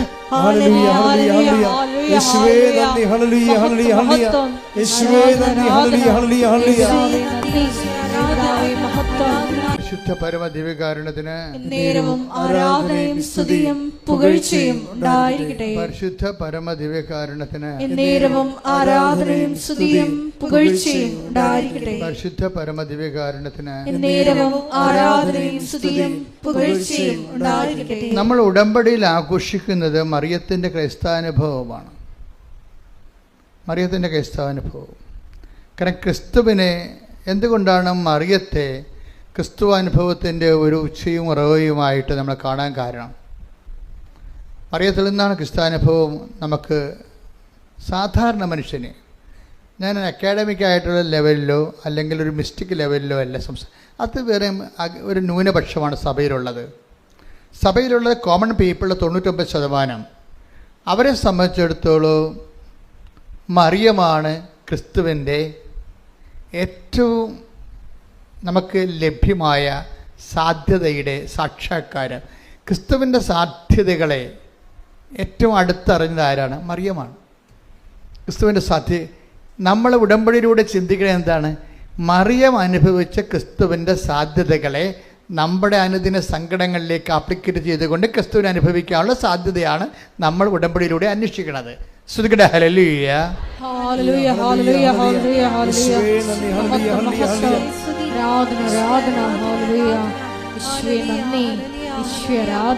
മറിയം വചനത്തിൻ്റെ ഒരു ഉപാസകയാണ്. ഞാൻ അങ്ങനെ പറയാൻ കാരണം വെച്ച് കഴിഞ്ഞാൽ, നമ്മൾ ഉടമ്പടി പുരോഗമിക്കാനും ഉടമ്പടി വളരാനും നല്ലത് മറിയത്തിനെ മാതൃകയാക്കുന്നതാണ്. ഞാൻ പലപ്പോഴും ടോക്കിൽ ഈ ദിവസങ്ങളിൽ മാതാവിൻ്റെ ആധ്യാത്മികത പലപ്പോഴും ഉടമ്പടി കയറി വരുന്നില്ല. അപ്പോൾ ഞാനത് ദിവസങ്ങളിൽ അമ്മയോട് അതിനെക്കുറിച്ച് പറഞ്ഞു. കാര്യം പണ്ട് ഉടമ്പടി ധ്യാനം എന്ന് പറയുമ്പോൾ അതൊരു മരിയൻ ധ്യാനമായിരുന്നു ശരിക്കും.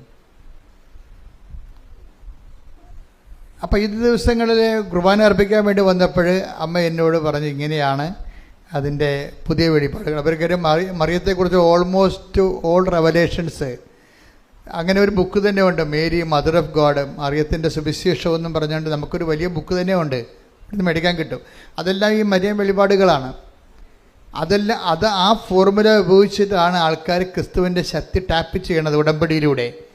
കാര്യം ക്രിസ്തുവിനെ അറിയാനും, ഇപ്പം തന്നെ ഉദാഹരണം, ഞാനൊരു ഉദാഹരണം പറയട്ടെ. ഈ ദിവസങ്ങളിൽ ഈശോ കുർബാനയിലെ ബലിപീഠത്തിൽ പറഞ്ഞ കാര്യമാണ്. ഈശോയെക്കുറിച്ചുള്ള മറിയത്തിൻ്റെ ഏറ്റവും ടോപ്പ് റെവലേഷൻ എന്താണ്? ഒരേ ഒരു റെവലേഷൻ അല്ല, ഈശോയെക്കുറിച്ചുള്ള മറിയത്തിൻ്റെ ടോപ്പ് റെവലേഷൻ, വലിയ വെളിപാടുകളിലെ ഏറ്റവും പ്രധാനപ്പെട്ടത് എന്താണ്? യാക്കോബിൻ്റെ ഭവനത്തിൽ, യാക്കോബിൻ്റെ ഗോത്രത്തിൽ അവൻ വലിയവനായിരിക്കുമെന്നാണ് അല്ലേ? ക്രിസ്തുവിനെക്കുറിച്ചുള്ള മറിയത്തിൻ്റെ അനുഭവം എന്താണ്? അവൻ take the bed of God, അവൻ വലിയവനായിരിക്കും. ശ്രുതികട്ടെ ഹല്ലേലൂയ. ലൂക്ക 1:32-33. ലൂക്കാസ് സുവിശേഷം 1:32-33. അവൻ വലിയവനായിരിക്കും, അവൻ വലിയവനായിരിക്കും, അത്യുന്നതന്റെ പുത്രൻ എന്ന് വിളിക്കപ്പെടും. അത്യുന്നതന്റെ പുത്രൻ എന്ന് വിളിക്കപ്പെടും. അവന്റെ പിതാവായ ദാവീദിന്റെ സിംഹാസനം, അവന്റെ പിതാവായ ദാവീദിന്റെ സിംഹാസനം ദൈവമായ കർത്താവ് അവന് കൊടുക്കും. ദൈവമായ കർത്താവ് അവന് കൊടുക്കും. മറിയത്തിന്റെ ക്രിസ്തു അനുഭവങ്ങളിലെ കാതല് ഒരു പ്രധാനപ്പെട്ട പ്രമേയം എന്താണ്? അവൻ വലിയവനായിരിക്കുമെന്നാണ്. നമ്മൾ ഉടമ്പടിയിൽ അനുഭവിക്കുന്നത് ഈ ക്രിസ്തുവിൻ്റെ വലിപ്പമാണ്. മറിയമാണത് ആദ്യം അനുഭവിച്ചത്. മറിയത്തിൻ്റെ വയറ്റിലിട്ട് വളർത്തി വീട്ടിൽ നിർത്തി വളർത്തി ആളാണ് ക്രിസ്തു. മനുഷ്യപുത്രനെ ക്രിസ്തു വിശ്വാസപൂർവം ദൈവത്തിൻ്റെ വചനത്തെ സ്വീകരിച്ച് വയറ്റിലിട്ട് വളർത്തി പിന്നെ വീട്ടിൽ നിർത്തി വളർത്തിയ ആളാണ്. അതുകൊണ്ട് ക്രിസ്തുവിൻ്റെ സാധ്യതകളെക്കുറിച്ചുള്ള മറിയത്തിൻ്റെ അൾട്ടിമേറ്റ് നോളജ് റെവലേഷനിൽ ഒന്നെന്താണ്? അവൻ വലിയവനായിരിക്കും. Price the Lord. അപ്പം പിന്നെ മറിയത്തിൻ്റെ അതുകൊണ്ട് മറിയം ഈ വലിയ ക്രിസ്തു താൻ വയറ്റിലിട്ട് വളർത്തിയിരിക്കുന്നയാൾ, പ്രസവിച്ച് വീട്ടിൽ നിർത്തിയിരിക്കുന്ന വളർത്തിയിരിക്കുന്നയാൾ, അവനെക്കുറിച്ചുള്ള ദേവപിതാവിൻ്റെ സ്വപ്നങ്ങളിൽ ഒന്നെന്താണ്? അവൻ വലിയവനായിരിക്കുമെന്നാണ്. അപ്പം അതുകൊണ്ട് തന്നെ നമ്മുടെ ജീവിത പ്രശ്നങ്ങളിലേക്ക് ഈ ക്രിസ്തുവിൻ്റെ വലിപ്പത്തെ എങ്ങനെ പ്രയോഗവൽക്കരിച്ചുകൊണ്ട് നമ്മളെ അനുദിന വിഷമങ്ങളിൽ നിന്നൊരു മനുഷ്യനെ എങ്ങനെ രക്ഷപ്പെടുത്തിയെടുക്കാൻ പറ്റും. ഇപ്പം നമ്മുടെ ജപ്തി നടപടിയുണ്ട്. നമുക്ക് മാർച്ച് കഴിഞ്ഞപ്പോൾ പിന്നെ അത് കുറഞ്ഞിട്ടുണ്ട്. കുറേ അധികം മാതാവ് ഏറ്റെടുത്തിട്ടുണ്ടെന്ന് എനിക്കറിയാം. കാര്യം സാക്ഷ്യം ഇനിയിപ്പോൾ വരാൻ പോണതല്ലേ ഉള്ളൂ. അതേസമയം തന്നെ എനിക്ക് സാമ്പത്തിക മേഖലകളിലെ ഞാൻ വളരെ ശ്രദ്ധിക്കുന്ന ആളാണ്. കാര്യം പ്രത്യേകിച്ച് ഈ സാമ്പത്തികമായിട്ട് മനുഷ്യനിങ്ങനെ സങ്കടപ്പെട്ട് വരുമ്പോഴേ അവന് അതിൻ്റെ കൂടെ വേറെ ഒത്തിരിയേറെ സങ്കടങ്ങൾ ഒരുമിച്ച് അനുഭവിക്കുന്നുണ്ട്. അപ്പം അതുകൊണ്ട് എനിക്ക് ഭയങ്കര നിർബന്ധമാണ് അങ്ങനെ. അതുകൊണ്ടാണ് ഞാൻ പറഞ്ഞത് നിങ്ങളുടെ ജിഫ്റ്റ് പേപ്പർ കൊണ്ടുവരാൻ പറഞ്ഞതിൻ്റെ കാര്യം അതാ. അങ്ങനെ ലോകത്ത് ഒരിടത്തും ആവശ്യപ്പെടത്തില്ല. എന്നോട് അമ്മ പറഞ്ഞിട്ടാണ് ഞാൻ എന്നോട് ചോദിക്കുന്നത്. നിങ്ങളെ കൃപാസനത്തിൽ വരാൻ വരുന്നുണ്ടെങ്കിൽ നിങ്ങളുടെ ജിഫ്റ്റ് നിങ്ങൾ ചെയ്യുമെന്ന് പറഞ്ഞില്ലേ? അത് മനുഷ്യന്മാർ സാമ്പത്തിക സ്ഥാപനങ്ങളല്ലേ അത് പറഞ്ഞിരിക്കണത്, അല്ലേ? അപ്പം ഇത് ഏറ്റവും വലിയ ജപ്റ്റ് മനുഷ്യരാശിയെ ജപ്റ്റ് ചെയ്തിരിക്കുന്ന സാത്താനാണ്. അവൻ്റെ ജപ്റ്റിൽ നിന്ന് നമ്മളെ ഒഴിവാക്കിയത് അവൻ്റെ വിശുദ്ധമായ രക്തമാണ്. അവൻ്റെ മുമ്പിലാണ് നമ്മൾ ഈ ചീള് കാര്യം കൊണ്ടുവരുന്നത്. അതുകൊണ്ട് ആ പേപ്പർ മാതാവിനെ കാണിക്കാമെന്ന് പറയും. അതാണ് വിഷയം, എൻ്റെ വിഷയം. ആ പേപ്പർ കൊണ്ടുവരാൻ പറഞ്ഞതിൻ്റെ കാര്യം. ഇപ്പം ഞാൻ വളരെ സീരിയസാണ്.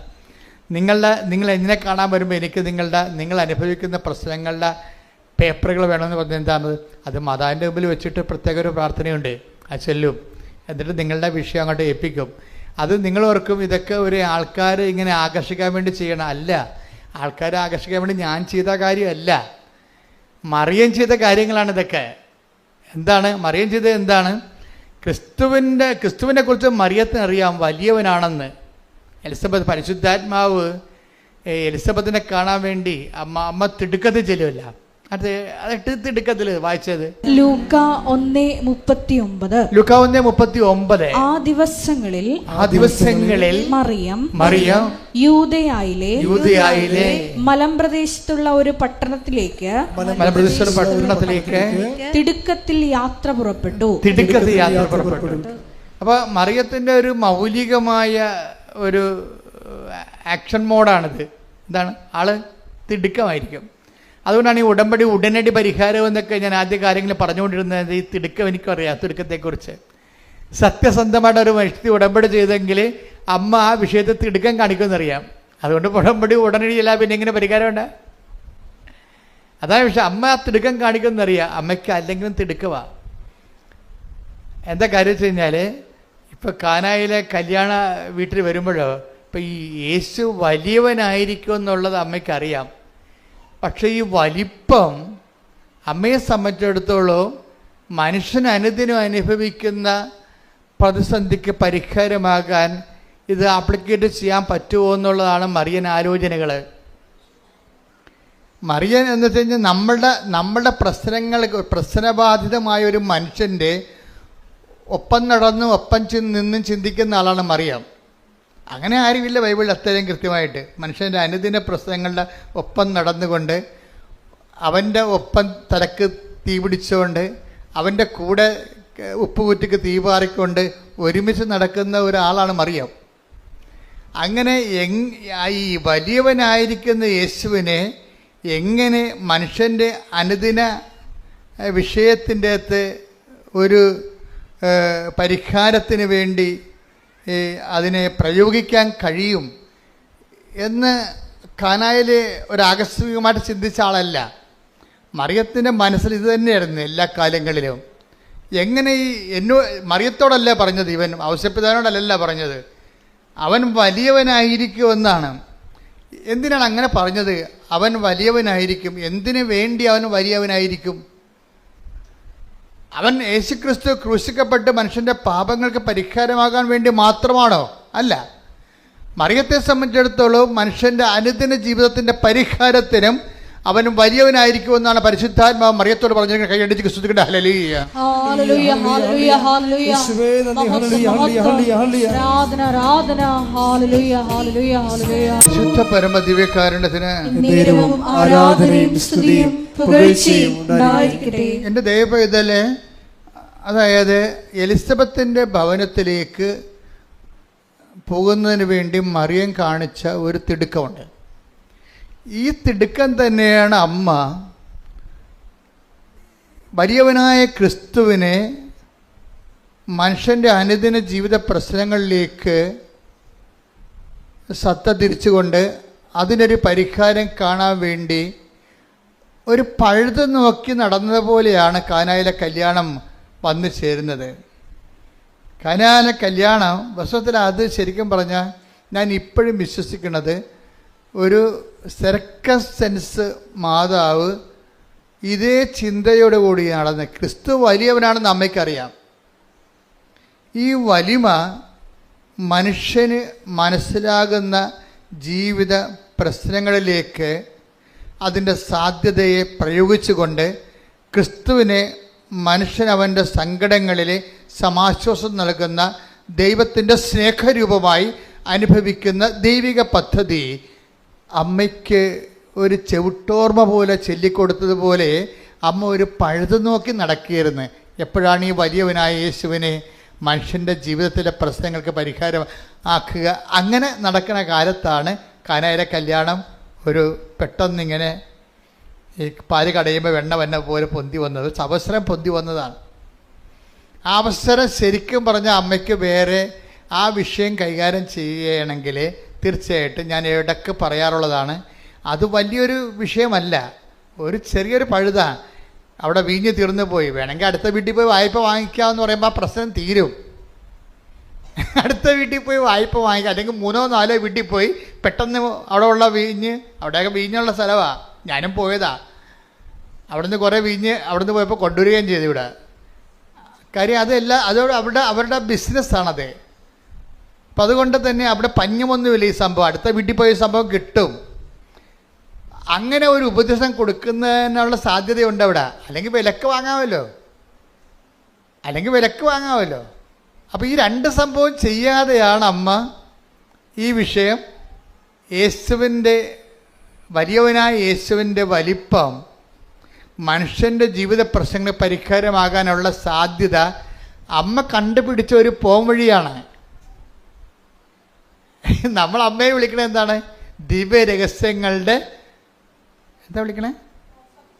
റോസാപുഷ്പം. ഞങ്ങളൊക്കെ എൻ്റെ കുഞ്ഞുനാളിലൊക്കെ വീട്ടിൽ അമ്മ പറയണത് വ്രതപുഷ്പമേ എന്നൊക്കെ പറയും. എനിക്ക് അന്ന് മനസ്സിലായിട്ടില്ല, ഇന്നും മനസ്സിലായിട്ടില്ല. ദിവ്യ രഹസ്യങ്ങളുടെ വ്രതപുഷ്പമേ വെച്ചാൽ തമിഴാണ്. ഞങ്ങളുടെ ഇവിടുത്തെ പ്രാർത്ഥനകളെല്ലാം കേരളത്തിലെ ക്രിസ്ത്യൻസിൻ്റെ പ്രാർത്ഥന പൊതുവേ ഒരു 100 കൊല്ലം മുമ്പ് ഒരു തമിഴായിരുന്നു. അപ്പം അതുകൊണ്ട് തമിഴിൻ്റെ പ്രാർത്ഥന പതുക്കെയാണ് ഇപ്പോൾ മലയാളത്തിലായത്. കാര്യം കേരളം തമിഴൊക്കെ ആയിരുന്നല്ലോ. അപ്പം അതിനോട് ആ കാലങ്ങളിലെല്ലാം പഴയ വേദപാഠങ്ങളെല്ലാം തമിഴായിരുന്നു. അപ്പോൾ അത് ദൈവരഹസ്യങ്ങളുടെ വ്രതപുഷ്പം. ഞാൻ സെമേര് ചെന്നപ്പോൾ പഠിച്ചത് ഈ വ്രതപുഷ്പം എന്ന് പറഞ്ഞാൽ എന്താണ്? സെമേര് ചെന്നപ്പോൾ ഇംഗ്ലീഷ് റോസ് ശരിയാണ്. അപ്പോൾ അവിടെ പറഞ്ഞാൽ എന്താണ്? Mystic rose, pray for us എന്നുവെച്ചാൽ ദിവ്യരഹസ്യങ്ങളെ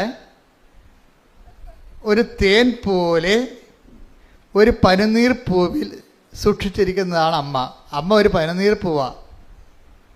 ആ പനിനീർ പൂവിൽ ദിവ്യരഹസ്യങ്ങളുണ്ട്. തേന് പോലെ ഇരിക്കണ പൂവിൽ എങ്ങനെയാണ് തേനിരിക്കുന്നത്, അതുപോലെ പരിശുദ്ധ മറിയമാവുന്ന സ്വർഗീയ പുഷ്പത്തിലെ തേനുണ്ട്. എന്തിൻ്റെയാണ്? ദിവ്യരഹസ്യങ്ങൾ. ദിവ്യരഹസ്യം എന്താണ്? ക്രിസ്തുവിനെക്കുറിച്ചുള്ള രഹസ്യങ്ങളാണ്. ക്രിസ്തുവിനെക്കുറിച്ചുള്ള രഹസ്യങ്ങൾ ആർക്കാണ് പകർന്നു കിട്ടിയിരിക്കുന്നത്? മറിയത്തിനാണ്. എന്താണ്? അവൻ വലിയവനായിരിക്കും. അതാണ് രഹസ്യമാണത്. അത് രഹസ്യമാണ്.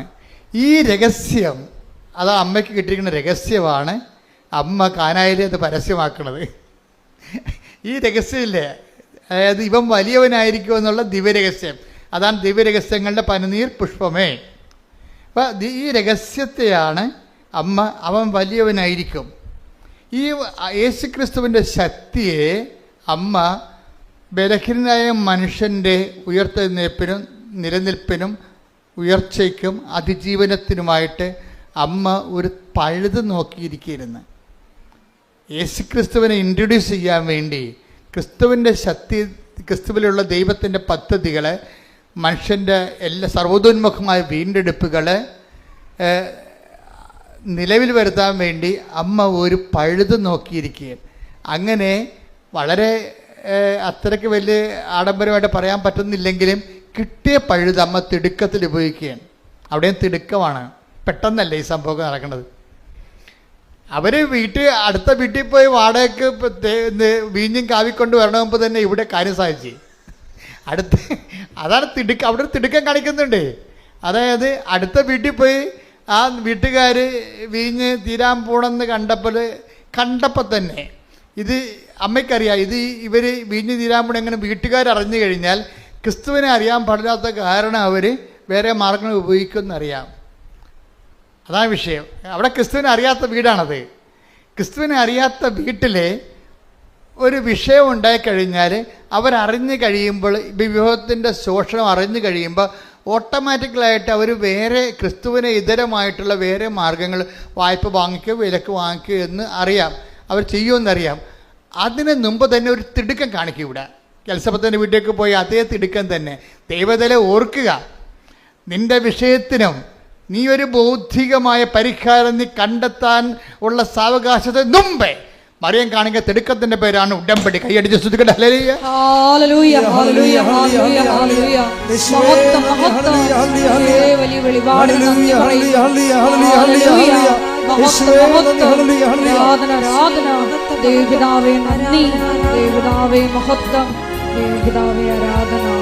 പരിശുദ്ധ പരമ ദിവ്യകാരുണ്യത്തിന് നേരവും ആരാധനയും സ്തുതിയും പുകഴ്ചയും ഉണ്ടായിരിക്കട്ടെ. അതായത് എപ്പോഴും നമ്മൾ മനസ്സിലാക്കണം, മറിയം ഇപ്പം കാനായിലൊക്കെ വലിയ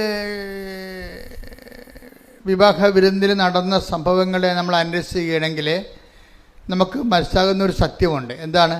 മറിയം നമ്മുടെ ജീവിത പ്രശ്നങ്ങൾക്കൊപ്പമാണ്. മറിയം ക്രിസ്തുവിനൊപ്പമാണ്. അതേസമയം തന്നെ ക്രിസ്തുവിൻ്റെ ആ വലിമ എന്തു ചെയ്യും? നമ്മുടെ ജീവിത പ്രശ്നങ്ങൾക്ക് പരിഹാരം കാണാനുള്ള സാധ്യത, അതിനുള്ള പഴുത് ഓരോ നിമിഷവും അന്വേഷിക്കുന്ന ആളാണ്.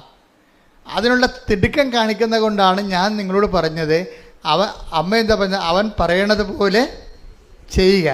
ആ തിടുക്കം നിങ്ങളുടെ ഭാഗത്തു നിന്നുണ്ടാകണം. പിടികിട്ടിയാ? ഉടമ്പടി എപ്പോഴും കത്തണം ഇങ്ങനെയാണ്. മറിയമ്മത്തിന് ഒരു തിടുക്കമുണ്ട്. മനുഷ്യൻ ബൗദ്ധികമായ മാനുഷികമായ മാർഗങ്ങൾ അന്വേഷിക്കുന്ന മുമ്പേ യേശുക്രിസ്തുവിനെ ആ പ്രശ്നത്തിൽ ഉൾപ്പെടുത്തിക്കൊണ്ട് ദൈവത്തിൻ്റെ മഹത്വപ്പെടുത്തുക എന്നുള്ള മറിയത്തിൻ്റെ സ്വാഭാവികമായ മാതൃകയ്ക്ക് മറിയത്തിന് ഇച്ഛാശക്തിയുണ്ട്. പക്ഷെ അത് നടപ്പിൽ വരുത്തുന്നതിന് നമ്മളുടെ ഭാഗത്തുനിന്നും അതുപോലെ തന്നെയുള്ള ഒരു തിടുക്കം ഉണ്ടാകണം. പറഞ്ഞ മനസ്സിലായില്ലേ? അതുകൊണ്ട് ഞാൻ എപ്പോഴും പറയും, നിങ്ങളുടെ പ്രശ്നത്തിനെ അടിസ്ഥാനപ്പെടുത്തിയാണ് നിങ്ങളൊരു തിടുക്കം നമുക്ക് തിടുക്കം ഉണ്ടാക്കാൻ പറ്റും. രണ്ട് തരത്തിലാണ് തിടുക്കം വരുന്നത്. ഒന്ന്, നിങ്ങളുടെ പ്രശ്നത്തെ അടിസ്ഥാനപ്പെടുത്തിക്കൊണ്ടൊരു തിടുക്കം ഉണ്ടാക്കാൻ പറ്റും. എന്താണ് കാരണം? നിങ്ങൾ ഇപ്പോൾ ഇംഗ്ലണ്ടിൽ പഠിക്കാൻ പോണ കക്ഷികളാണ്. അവിടെ ഇൻടേക്കിൻ്റെ അകത്ത് അവർക്ക് ഇപ്പോൾ സെപ്റ്റംബർ ഇൻടേക്ക് ഉണ്ട്. അതിൻ്റെ അകത്ത് കയറി പറ്റാൻ വേണ്ടി ഒരു തിടുക്കമുണ്ട്, ഇല്ലേ? ഒരു തിടുക്കം. അപ്പോൾ അതിൻ്റെ അകത്ത് നിങ്ങളുടെ പ്രാർത്ഥനയുടെ ഉദ്ദേശം എന്താണ്? നിങ്ങൾക്ക് തിടുക്കം ഉണ്ടാക്കണത് എന്താണ്? സെപ്റ്റംബറിൽ പോകാൻ പറ്റുന്നില്ലെങ്കിൽ പിന്നെ അടുത്ത ഫെബ്രുവരിയിലേ പോകാൻ പറ്റത്തുള്ളൂ. അപ്പം അതുകൊണ്ട് ഒരു സ്വാഭാവികമായിട്ട് ഉണ്ടാക്കുന്ന തിടുക്കമാണ്.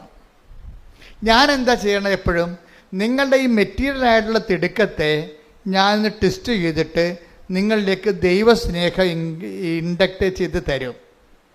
നിങ്ങളുടെ ഇതിലേക്ക് ദൈവസ്നേഹം തരും. എന്താ കാര്യം വെച്ചാൽ മറ്റൊരു പ്രശ്നം വെച്ച് കഴിഞ്ഞാൽ ആ ഇൻടേക്ക് കഴിയുമ്പോൾ നിങ്ങളുടെ തിടുക്കം പോവും. അശംപ്രദ മനസ്സിലായില്ലേ? എൻ്റെ ടെക്നിക്കായിട്ട് ഈ കാര്യം മനസ്സിലാക്കണം. നിങ്ങളുടെ ജപ്തി നടപടി മാർച്ച് കഴിഞ്ഞപ്പോൾ ഇപ്പോൾ തിടുക്കമില്ല. ഈ മാനുഷിക തിടുക്കം, മെറ്റീരിയലായിട്ടുള്ള തിടുക്കത്തിൻ്റെ കുഴപ്പം അത് കണ്ടീഷണലാണ്. അതൊരു വിഷയവുമായിട്ടും ഒരു സീസണലായിട്ടുള്ള തിടുക്കമാണ്. നിങ്ങളുടെ ഇൻടേക്ക് കഴിഞ്ഞു, സെപ്റ്റംബറിൽ കിട്ടിയില്ല, അതിന് കുഴപ്പമില്ല, ഇപ്പോൾ ഫെബ്രുവരിയല്ലേ, അതിന് ശേഷം പോയി നമുക്ക് ഇംഗ്ലീഷ് പഠിക്കാമെന്ന് പറയും. അപ്പോൾ നിങ്ങളുടെ തിടുക്കം പോയി. പക്ഷേ ആ തിടുക്കമല്ല നമുക്ക് വേണ്ടത്. ഒരു വിഷയബന്ധിതയായ തിടുക്കമാണ് നിങ്ങൾക്കുള്ളത്. മറിച്ച് എനിക്കറിയാം നിങ്ങളുടെ തിടുക്കം മെറ്റീരിയലാണെന്നറിയാം. നിങ്ങൾ ആ വിഷയം, ആ സമയം കഴിഞ്ഞ് കഴിഞ്ഞാൽ പിന്നെ നിങ്ങൾ തിടുക്കം കുറയും. പക്ഷേ പ്രശ്നം എന്താ വെച്ചാൽ തിടുക്കം കൂട്ടുകയും തിടുക്കം കുറയ്ക്കുകയും ചെയ്യുന്നത് ആരോടാണ്? ദൈവത്തോടല്ലേ. അതാണൊരു കുഴപ്പം. ഇതിൽ വരുന്നൊരു അപകടം അതാണ്. നിങ്ങളിപ്പോൾ ജപ്തി മാറ്റി വെക്കാൻ വേണ്ടി നിങ്ങൾ ഒരു തിടുക്കം കാണിക്കുന്നത്. ജപ്തി മാറ്റി വെച്ച് കഴിയുമ്പോൾ പിന്നെ നിങ്ങൾക്ക് ഉടമ്പടി ആ പഴയതുപോലെയുള്ള ഫെർവൻസ് ഇല്ല. എന്താ കാര്യം? നിങ്ങളുടെ തിടുക്കമെല്ലാം ഒരു വിഷയത്തെ ബന്ധിതമായിട്ട് വെച്ചിരുന്നതാണ്.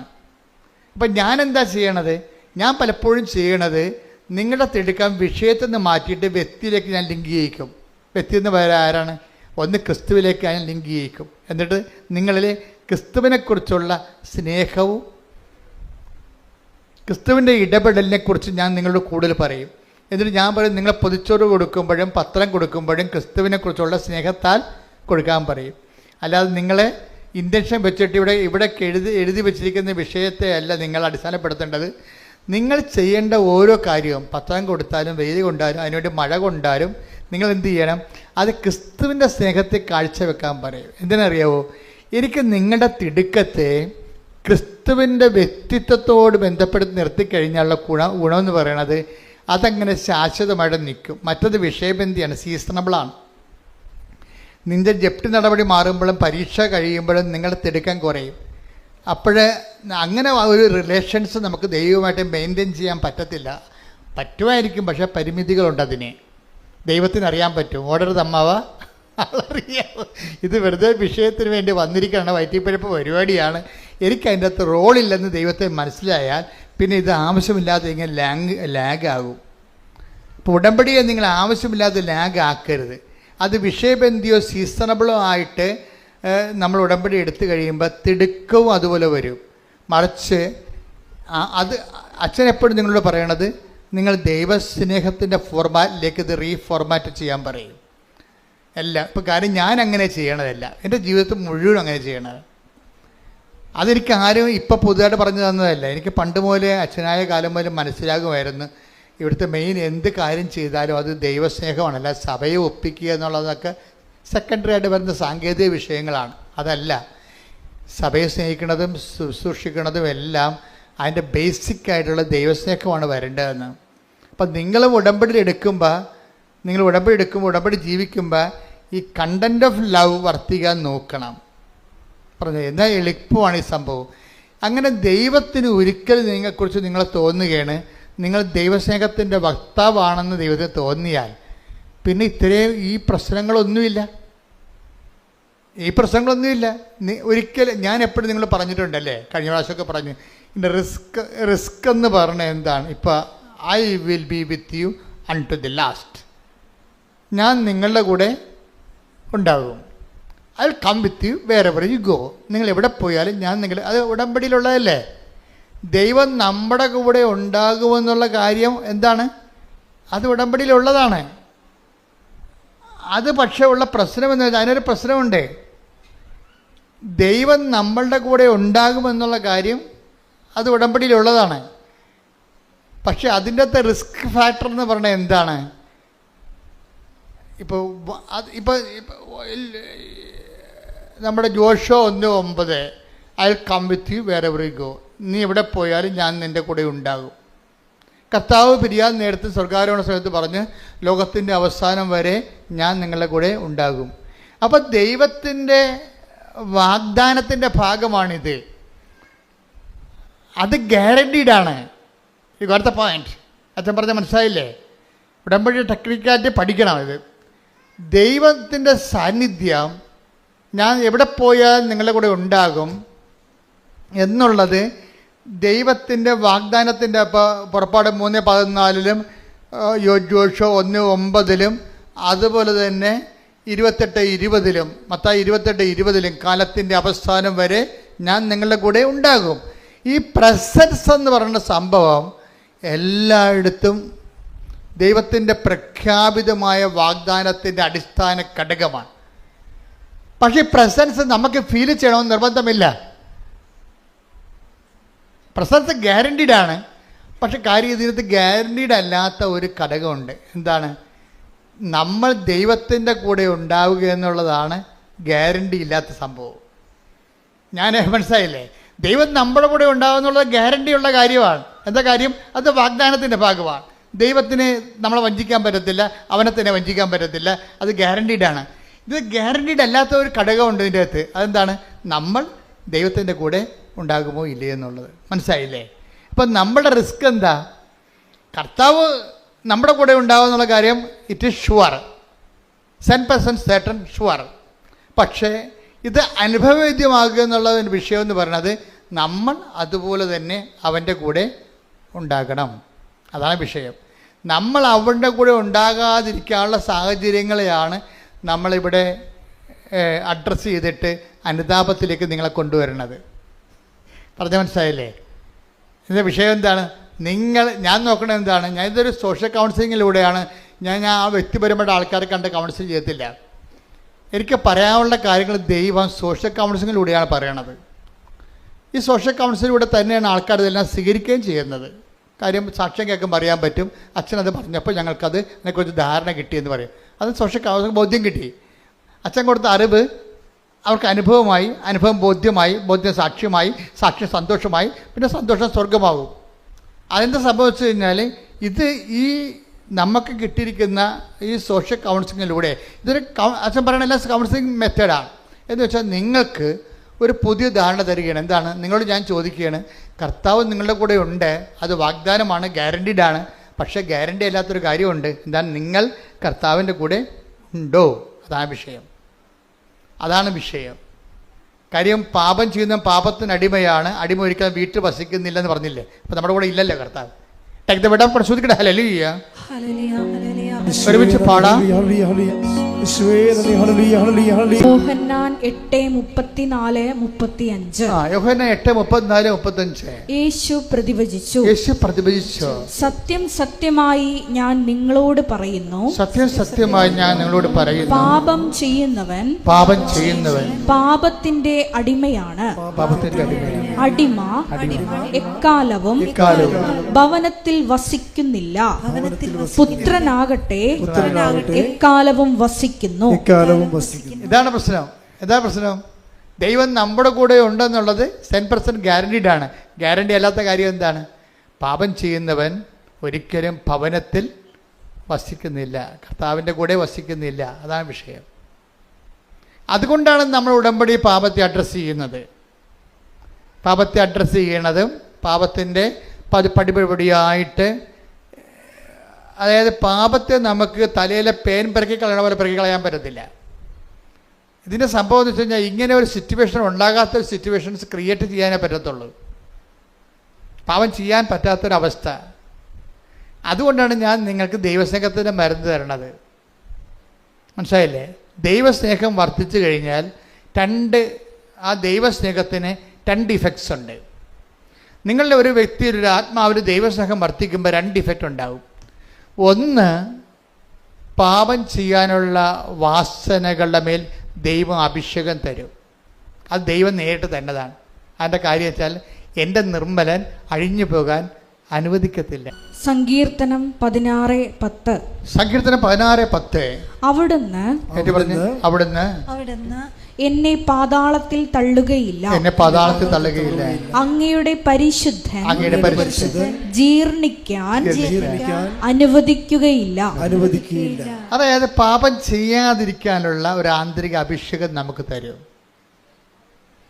ഈ ജീർണവസ്തുവിനെക്കുറിച്ചും പാതാളത്തിൽ തള്ളുന്നതിനെക്കുറിച്ചൊക്കെ പറയുന്നുണ്ടെങ്കിലും ആധ്യാത്മിക ജീർണതയും അവിടെ വിഷയമാണ്. ശരിക്കും നമ്മുടെ ആധ്യാത്മിക ജീർണതയെ പ്രതിരോധിക്കുന്നത് ഈ എൻ്റെ നിർമ്മലൻ എന്നുള്ള സ്റ്റാറ്റസിലാണ്. ആരാണ്? മനസ്സിലായില്ലേ? ആധ്യാത്മിക ജീർണത. നമ്മളിപ്പോൾ ചില ധ്യാനകേന്ദ്രങ്ങളൊക്കെ നിങ്ങളുടെ പാപം 150 പാപം 560 പാപം കൊണ്ടുപോവാ, മണ്ണെണ്ണ ഒഴിച്ച് കത്തിക്കാന്നൊക്കെ പറയും. കത്തിച്ചാൽ ഈ പന്നികൾ അത് തന്നെ ചെയ്യുകയും ചെയ്യും വീണ്ടും. അങ്ങനെയുള്ള സൂത്രപ്പണികളും അഭ്യാസങ്ങളും ഒന്നും കൊണ്ട് പാപത്തെ നയിക്കാൻ പറ്റത്തില്ല. പാപത്തെ നമ്മൾ ടാർഗറ്റ് ചെയ്യാൻ ഉദ്ദേശിക്കുന്നുണ്ടെങ്കിൽ ആ വ്യക്തിക്ക് ദൈവസ്നേഹം വളർന്നിരിക്കണം. ദൈവസ്നേഹം വളർന്ന 2 ഇഫക്റ്റ് വരും. എന്താ ഇഫക്റ്റ് പറഞ്ഞു? ഒന്ന്, ദൈവത്തിനൊരു റിസ്ക് ഉണ്ട്. എന്താണ്? എൻ്റെ നിർമ്മലൻ ആധ്യാത്മിക ജീർണിക്കാൻ ഞാൻ അനുവദിക്കത്തില്ല. അത് നമുക്ക് സപ്പോർട്ട് കിട്ടുന്നതാണ്. പിന്നെ എന്താ വെച്ച് കഴിഞ്ഞാൽ നമ്മൾക്ക് തന്നെ ഇങ്ങനെയുള്ള സാഹചര്യങ്ങളോട് അഫിനിറ്റി കുറയും, താല്പര്യം പാപം ചെയ്യാനുള്ള. ഒന്നെങ്കിൽ 2 തരത്തിൽ, ഒന്നെങ്കിൽ ഒരു പ്രലോഭനത്തിൽ ഉൾപ്പെടുത്തരുത് നമ്മൾ പ്രാർത്ഥിക്കുമ്പോൾ അങ്ങനെയുള്ള സാഹചര്യങ്ങളിൽ നിന്ന് ഇരിക്കാനുള്ള സാധ്യതയെ ദൈവം ട്രേസ് ഔട്ട് ചെയ്യുന്നുണ്ട്. ഇപ്പം എന്താ പറയുക? ഞങ്ങളെ പ്രലോഭനത്തിൽ ഉൾപ്പെടുത്തരുത് എന്നല്ല പറയണത്. അപ്പം അതിൻ്റെ അർത്ഥം എന്താണ്? അങ്ങനെ ഒരു സിറ്റുവേഷൻ ഉണ്ട് ആധ്യാത്മിക ജീവിതത്തിൽ എന്ന് ഈശോ വെളിപ്പെടുത്തിയിരിക്കുന്നു. കൈയടിക്കട്ടെ. പരമദിവ്യകാരുണ്യത്തിന് എന്നേരവും ആരാധനയും സ്തുതിയും പുകഴ്ചയും ഉണ്ടായിരിക്കട്ടെ. എൻ്റെ മക്കളെ, നമ്മുടെ ആധ്യാത്മിക ലൈഫിൽ ഇങ്ങനെ ഒരു സിറ്റുവേഷൻസ് ഉണ്ടെന്ന് ഈശോ ട്രേസ് ഔട്ട് ചെയ്തിരിക്കുന്നു. എന്താണ്? ഞങ്ങളെ പ്രലോഭനത്തിൽ ഉൾപ്പെടുത്തരുത്. ദാറ്റ് മീൻസ് അതിൻ്റെ പ്രൊവിഷൻ ഉണ്ടെന്ന് ഇല്ലേ? പ്രലോഭനത്തിൽ ഉൾപ്പെടാതെ ഒരു വ്യക്തിക്ക് ഇവിടെ ജീവിക്കാനുള്ള സാധ്യതയുണ്ടെന്ന് ആണ് ഈശോ. കാരണം ഈശോ മാത്രമേ ഈ രഹസ്യം പുറത്ത് പറഞ്ഞിട്ടുള്ളൂ. ഇത് രഹസ്യമാണ്. ഈശോ എന്തെല്ലാം രഹസ്യങ്ങൾ പറഞ്ഞിട്ടുണ്ട്. ഈശോ പറഞ്ഞ മൊത്തം രഹസ്യമാണ്. ലോകസ്ഥാപനം മുതൽ ഇന്ന് വരെ നിഗൂഢമായിരിക്കുന്നതെല്ലാം അവൻ വെളിപ്പെടുത്തുന്നു. അപ്പോൾ എന്താണ്? അവൻ രഹസ്യമാണ്. ഇത് രഹസ്യമാണ്. നമുക്ക് ജീവിക്കാൻ ഉദ്ദേശിക്കുന്നവൻ നിങ്ങൾ ഇവിടെയാണ് ഇൻവെസ്റ്റ് ചെയ്യേണ്ടതെന്നാണ് ഈശോ പറയണത്. നിങ്ങൾക്ക് സത്യസന്ധമായി ദൈവത്തിൻ്റെ നിർമ്മലയായിട്ടും ജീവിക്കാൻ ഉദ്ദേശിക്കുന്നുണ്ടെങ്കിൽ നിങ്ങൾ ദൈവസ്നേഹത്തിൽ വളരണം. ദൈവസ്നേഹത്തിൽ വളരാൻ ഉദ്ദേശിക്കുന്നുണ്ടെങ്കിൽ നിങ്ങൾ ക്രിസ്തുവിനോടുള്ള സ്നേഹത്തിലാണ് വളരേണ്ടത്. കാര്യം എന്താണ്? ക്രിസ്തു ദൈവത്തിൻ്റെ സ്നേഹത്തിൻ്റെ പ്രതിച്ഛായയാണ്. ദൈവം എത്രത്തോളം നമ്മളെ സ്നേഹിച്ചുവെന്ന് അവൻ്റെ മുൾക്കിടം നോക്കുമ്പോൾ അറിയാൻ പറ്റും. അവൻ എന്തുമാത്രം നമ്മളെ സ്നേഹിച്ചു വന്ന് അവൻ്റെ കരചരണങ്ങളെ ആണിപ്പഴും നോക്കുമ്പോൾ അറിയാൻ പറ്റും. അവൻ എന്തുമാത്രം നമ്മളെ സ്നേഹിച്ചു വന്ന് അവൻ്റെ ഹൃദയത്തിലെ തിരുവിലാവിലെ മുറിവ് നോക്കുമ്പോൾ അറിയാൻ പറ്റും. ശ്രുതിക്കട്ടെ.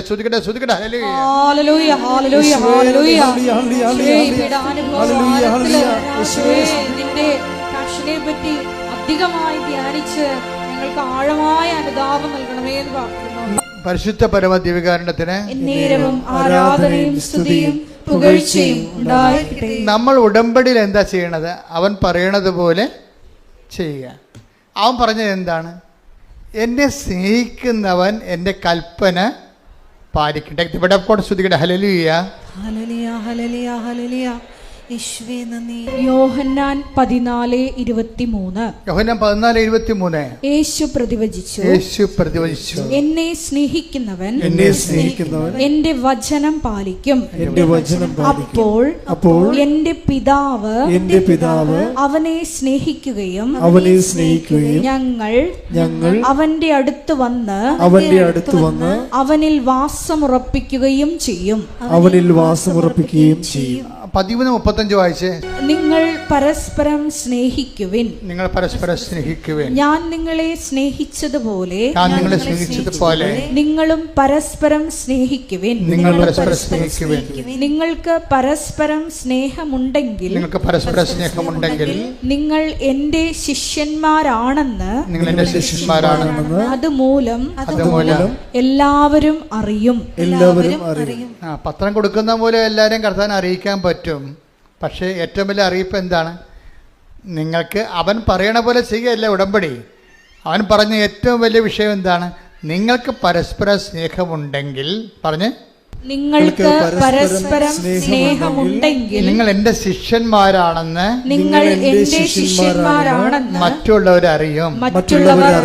അപ്പൊ പൊതിച്ചോറും കൊടുത്തിട്ട് ഓടിക്കളയരുത്. മനസ്സിലായില്ലേ? നിങ്ങൾ എന്തുകൊണ്ടത് കൊടുക്കണമെന്ന് പറയണം. മനസ്സിലായില്ലേ? പത്രം കൊടുത്തിട്ട് പോയി കളയരുത്, അതല്ല വിഷയം. ഞങ്ങൾ നിങ്ങളെ സ്നേഹിക്കുന്നു. കാരണം എന്താണ്? ക്രിസ്തു നമ്മളെ രണ്ടുപേരെയും സ്നേഹിക്കുന്നു. അത് വിഷയമാണ്. അത് അവനെ പറഞ്ഞ് മനസ്സിലാക്കണം. കഴിഞ്ഞ ദിവസങ്ങൾ ഓർത്തഡോക്സിൽ നിന്നൊരു ചേച്ചി ഒരു സാക്ഷ്യം പറഞ്ഞു. ഭയങ്കര ഇടിവെട്ട് സാക്ഷ്യമായിരുന്നു. പക്ഷേ എനിക്ക് അവസാനം പറഞ്ഞതാണ് എൻ്റെ ചങ്കക്കൊണ്ടത്. അവർ പറഞ്ഞു, കൃപാസനം ഇല്ലായിരുന്നെങ്കിൽ കുറേ പേര് പട്ടിണി കിടന്ന് മരിച്ചതെന്ന്. അപ്പോൾ ഞാൻ ഓർത്തതെന്ന് വെച്ചാൽ ഇവിടെ ലോട്ടറി ടിക്കറ്റ് വിൽക്കുന്ന കുറേ ചേട്ടന്മാരുണ്ടല്ലോ, അല്ലെങ്കിൽ തിരിവിൽക്കുന്ന ചേട്ടന്മാർ, അവരെക്കുറിച്ചായിരിക്കും ഈ പറയണതെന്ന്. ഈ കൃപാസനം, ഈ സ്ഥാപനം ഇല്ലെങ്കിൽ അവരല്ല ഉദ്ദേശിച്ചത്. അവരുദ്ദേശിച്ചത് കേരളത്തിൽ 10,200 അനാഥാലയങ്ങളുണ്ട്. അവിടെ എല്ലാം ഉടമ്പടി എടുത്ത ആൾക്കാർ ക്യൂ ആണ്. അവിടെ വസ്ത്രം കഴുകി കൊടുക്കാനും ഭക്ഷണം കൊടുക്കാനും ആശുപത്രി ക്ലീൻ ചെയ്യാനും നഖം വെട്ടി കൊടുക്കാനും കുളിപ്പിച്ച് കൊടുക്കാനും ആൾക്കാർ ക്യൂ ആണ്. അവർക്ക് സമയാസമയങ്ങളിൽ ഭക്ഷണം കൊടുക്കുകയും അവിടെ ഇല്ലായ്മയും വല്ലായ്മയും തിരക്കുകയും മരുന്ന് മേടിക്കാൻ കാശുണ്ടാൻ ചോദിക്കുകയും ആ ചീട്ട് വാങ്ങിച്ചിട്ട് മരുന്ന് വാങ്ങിച്ച് കൊടുക്കുകയും ചെയ്യും. അങ്ങനെ ഭയങ്കരമായൊരു സുവിശേഷ വേല ലോകം മുഴുവൻ നടക്കുന്നുണ്ട്. അമേരിക്കയിൽ നിന്നും അതുപോലെ തന്നെ ഇംഗ്ലണ്ടിൽ നിന്നൊക്കെ വന്ന് സാക്ഷ്യം പറയുന്നവർ അവർ ചെയ്യുന്ന പ്രേക്ഷിത പ്രവർത്തനങ്ങളെക്കുറിച്ച് ഇവർ അച്ഛൻ ചോദിക്കും, സിസ്റ്റർ ചോദിക്കും. അപ്പോൾ അവരിതെല്ലാം തുറന്ന് പറയും എന്തൊക്കെയാണ് അവർ ചെയ്യണമെന്ന്. അപ്പോൾ ലോകം മുഴുവനും മനുഷ്യരെ സ്നേഹിക്കുകയാണ്. പക്ഷേ വൺ പോയിൻ്റ്, നിങ്ങളുടെ സ്നേഹവും നിങ്ങളുടെ ആനുകൂല്യങ്ങളും കൈപ്പറ്റുന്നത് എന്തിനാണെന്ന് അവർ ചോദിച്ചില്ലെങ്കിലും നിങ്ങൾ അങ്ങോട്ട് പറയണം. എന്താ കാര്യം? നമ്മൾ തമ്മിൽ കണ്ട് പരിചയമില്ല, പക്ഷേ നമ്മൾ രണ്ടുപേരെയും കണ്ടു പരിചയമുള്ള ഒരാളുണ്ട്. അയാളുടെ പേരാണ് ക്രിസ്തു.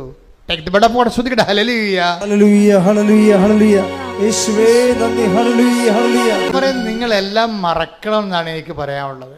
എനിക്കല്ലേ, എന്നിലൂടെ പരിശുദ്ധാത്മാവിന് നിങ്ങളോട് പറയാനുള്ളത് അതാണ്. നിങ്ങളെല്ലാം മറക്കണം. എന്ത് മറക്കണം?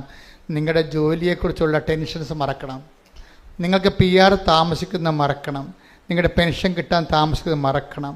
നിങ്ങളുടെ ഏജൻറ്റ് നിങ്ങളെ വഞ്ചിച്ചത് മറക്കണം. നിങ്ങൾ ഓർക്കേണ്ട ഒരാളുണ്ട്, തനിക്ക് വേണ്ടി ജീവൻ വരെ, നമുക്ക് വേണ്ടി ജീവൻ വരെ തരാൻ കഴിവുള്ളവനും ആ തന്ന് സ്നേഹിച്ച ദൈവത്തെ നിങ്ങൾ ഓർക്കണം. എന്തിനാണ് ഓർക്കുന്നത്? അവനെ ഓർക്കുമ്പോഴേ അവൻ്റെ സ്നേഹത്തിൽ നമ്മൾ വളരും.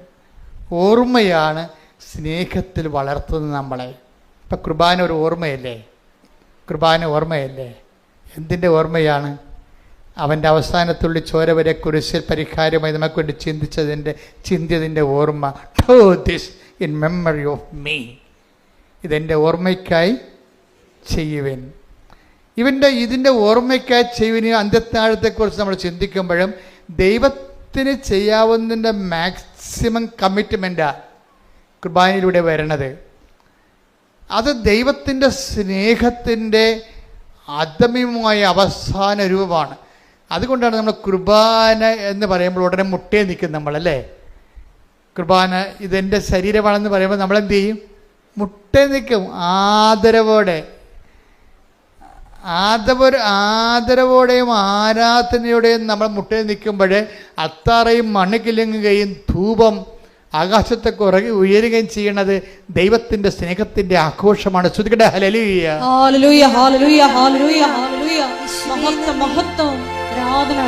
വിളക്കിങ്ങനെ കത്തിച്ച് വെച്ച് കഴിഞ്ഞാലേ നമുക്ക് എന്ത് പറ്റും? അടുത്ത് ചെല്ലുകയാണെങ്കിൽ നമുക്ക് ചൂട് കിട്ടും, അകലെ നിൽക്കുകയാണെങ്കിൽ നമുക്ക് വെളിച്ചം കിട്ടും. അപ്പം കിട്ടാതിരിക്കത്തില്ലല്ല, എന്തായാലും കിട്ടാതിരിക്കത്തില്ലല്ല. വിളക്കിങ്ങനെ കത്തിച്ച് വെച്ചാൽ അടുത്ത് ചെല്ലുകയാണെങ്കിൽ നമുക്ക് ചൂട് കിട്ടും, അകന്ന് നിൽക്കുകയാണെങ്കിൽ നമുക്ക് വെളിച്ചം കിട്ടും. അപ്പോൾ എന്താ ചൂടായാലും വെളിച്ചമായാലും കിട്ടാണ്ടിരിക്കത്തില്ലല്ല. ഇതുപോലെയാണ് ദൈവം. അതായത് ഈ ഉടമ്പടിയിലൂടെ നിങ്ങൾ ദൈവത്തെ സ്നേഹിച്ചുവെന്ന് കണ്ടാൽ അടയാളങ്ങൾ ഇങ്ങനെ കൂടിക്കൊണ്ടിരിക്കും. അടയാളങ്ങൾക്ക് വേണ്ടി നിങ്ങൾ ഉടമ്പടി എടുക്കരുത്. മനസ്സിലായില്ലേ? അതെപ്പോഴും ശ്രദ്ധിക്കണം. നിങ്ങളുടെ ലക്ഷ്യം എന്തായിരിക്കണം? പൗലോസ് ക്രിസ്തുവിനെക്കുറിച്ചെല്ലാം പറഞ്ഞതിന് ശേഷം, പഠിച്ചതിന് ശേഷം പൗലോസ് പറയുന്ന അവസാന വാക്കുണ്ട്. എന്താണ്? ക്രിസ്തുവിനെക്കുറിച്ച് ഒത്തിരി പറയും. ഏറ്റവും കൂടുതൽ ക്രിസ്തുവിനെക്കുറിച്ച് പറഞ്ഞത് പൗലോസാണ്. എന്നിട്ട് അവസാനം പറഞ്ഞു എന്താണ്? സ്നേഹമായിരിക്കട്ടെ നിങ്ങളുടെ ലക്ഷ്യം. ഇവിടെ ശ്രദ്ധിക്കട്ടെ. ഹല്ലേലൂയ. യേശുവേ നന്ദി. ഹല്ലേലൂയ, ഒന്ന് ഹല്ലേലൂയ. കൊറിന്തോസ് 14:1. 1 കൊരിന്ത്യർ 14:1 സ്നേഹമായിരിക്കട്ടെ നിങ്ങളുടെ ലക്ഷ്യം. എന്ന് പറഞ്ഞേ. സ്നേഹമായിരിക്കട്ടെ നിങ്ങളുടെ ലക്ഷ്യം. അപ്പൊ ഉടമ്പടിയിലെ ലക്ഷ്യം എന്തായിരിക്കും? അത്രേ ഉള്ളു. ഉടമ്പടിയിൽ എന്താണ്? ജപ്തിയല്ല ലക്ഷ്യം, PR ലക്ഷ്യം, പെൻഷൻ ലക്ഷ്യം, സ്ഥലം വിൽക്കുന്ന ലക്ഷ്യം, കല്യാണമല്ല ലക്ഷ്യം, പിള്ളേരുണ്ടാകണ ലക്ഷ്യം. പിന്നെ എന്താണ് ലക്ഷ്യം? സ്നേഹമായിരിക്കട്ടെ നിങ്ങളുടെ ലക്ഷ്യം. ഇത് നിങ്ങൾ ആ ഫോർമാറ്റിലേക്ക് ഇത് കൊണ്ടുവരണം. കൊണ്ടുവന്നിട്ട് നിങ്ങളുടെ ഉപവിപ്രവർത്തനങ്ങളെല്ലാം ദൈവസ്നേഹത്തിൻ്റെ പേരിലായിട്ട് മാറുമ്പോൾ സ്വാഭാവികമായിട്ട് ഇത് ഓട്ടോമാറ്റിക്കായിട്ട് വർക്കൗട്ട് ചെയ്യും. നേരത്തെ ഉണ്ടായിരുന്ന പ്രശ്നം എന്താണ്? നമ്മളുടെ തിടുക്കമുണ്ട് നമുക്ക്, പക്ഷെ അത് വിഷയബന്ധിയാണ്. തിടുക്കമുണ്ട് നമുക്ക്. എന്താണ്? നമുക്ക് സെപ്റ്റംബർ ഇൻടേക്കിന് പോകാൻ വേണ്ടിയുള്ള തിടുക്കമാണ്. സെപ്റ്റംബർ കഴിഞ്ഞാൽ പിന്നെ നമുക്ക് തിടുക്കമില്ല. വിഷയബന്ധിക്കാർക്ക് തിടുക്കങ്ങൾ സീസണബിളായിട്ട് വരുന്നതാണ്. അതിന് ഉടമ്പടിയോട് ഡയറക്റ്റ് ബന്ധമില്ല. ഞാനീ പറഞ്ഞ റീഫോർമാറ്റ് ചെയ്ത് കഴിയുമ്പോൾ സ്നേഹമായിരിക്കട്ടെ നിങ്ങളുടെ ലക്ഷ്യമെന്ന് പറയുമ്പോൾ നമ്മുടെ ലക്ഷ്യം ആരായിരിക്കും? ക്രിസ്തുവായിരിക്കും. കൈയടിച്ച് ശ്രദ്ധിക്കട്ടെ. ഹല്ലേലൂയ, ഹല്ലേലൂയ, ഹല്ലേലൂയ, ഹല്ലേലൂയ, ഹല്ലേലൂയ, ഹല്ലേലൂയ. മഹത്വം, മഹത്വം, ആരാധന, ആരാധന. ഹല്ലേലൂയ, ഹല്ലേലൂയ. യേശുവേ നന്ദി. ഇപ്പം കാനായിലെ കല്യാണത്തിന് വീട്ടിലുണ്ടായ ഒരു പരുവക്കേട്, നമ്മൾ മലയാളത്തിൽ പറഞ്ഞാൽ എന്താ പറയണത്? പിഞ്ഞി തീർന്നു പോണ്, അല്ലേ? അരി തീർന്നു പോകണം, അങ്ങനെയുള്ള കാര്യങ്ങൾ എന്താണ്? പരുവക്കേടെന്ന് പറയും. ഈ പരുവക്കേടാണ് ശരിക്കും അതിനെ എങ്ങനെ ക്രിസ്തുവിൻ്റെ സാധ്യതകളെ സാക്ഷാത്കരിക്കാനുള്ള സിറ്റുവേഷൻസ് ക്രിയേറ്റ് ചെയ്തിരിക്കുകയാണ് ദൈവം. നിങ്ങളുടെ പരുവക്കേടെന്ന് പറയുന്നത് എന്തിനെക്കുറിച്ചായാലും, ഇപ്പോൾ ഭർത്താവ് വെള്ളവടിയാണ്, ഭർത്താവിന് സംശയമാണെന്ന് വിചാരിച്ചു, അല്ലെങ്കിൽ അദ്ദേഹത്തിന് ഇല്ലീഗൽ റിലേഷൻസ് ഉണ്ട്, അതൊരു വിഷയമാണ്.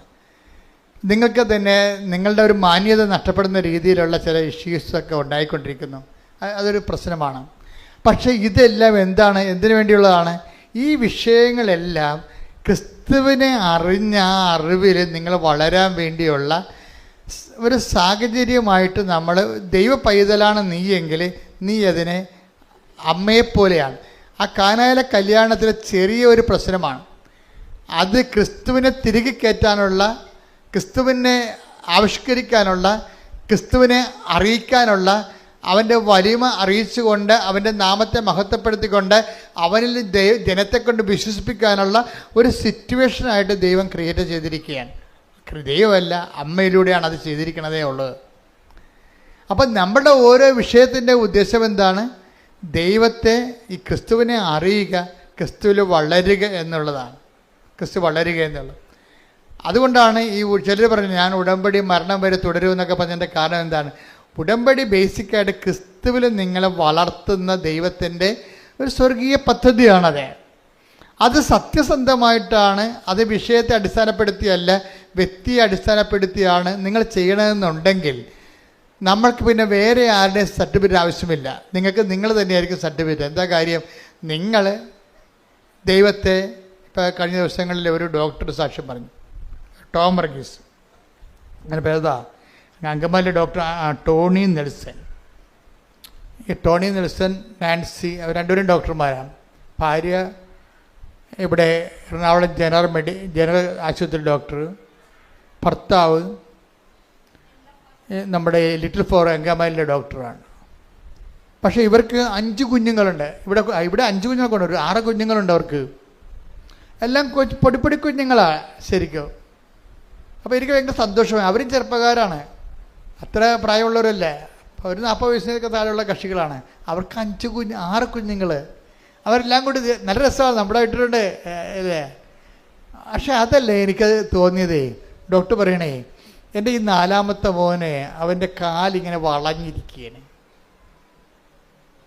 അപ്പം അതിൻ്റെ മെഡിക്കൽ സയൻസിൽ തിരിച്ചു വരാൻ കുറച്ച് പ്രശ്നമുണ്ട്.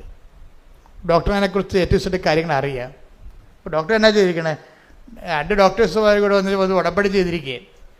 ഉടമ്പടി ചെയ്തിട്ട് എന്താ ചെയ്യിക്കണേ? ഡോക്ടർ പറഞ്ഞു, ഞങ്ങൾ സന്ധ്യാപ്രാർത്ഥന കഴിയുമ്പോൾ ഉടമ്പടി തൈലം എടുത്തിട്ട് പ്രത്യക്ഷീകരണ പ്രാർത്ഥന ചൊല്ലിയിട്ട് ആ വളഞ്ഞുപോയ കാലെ പെരട്ടി കൊടുക്കും.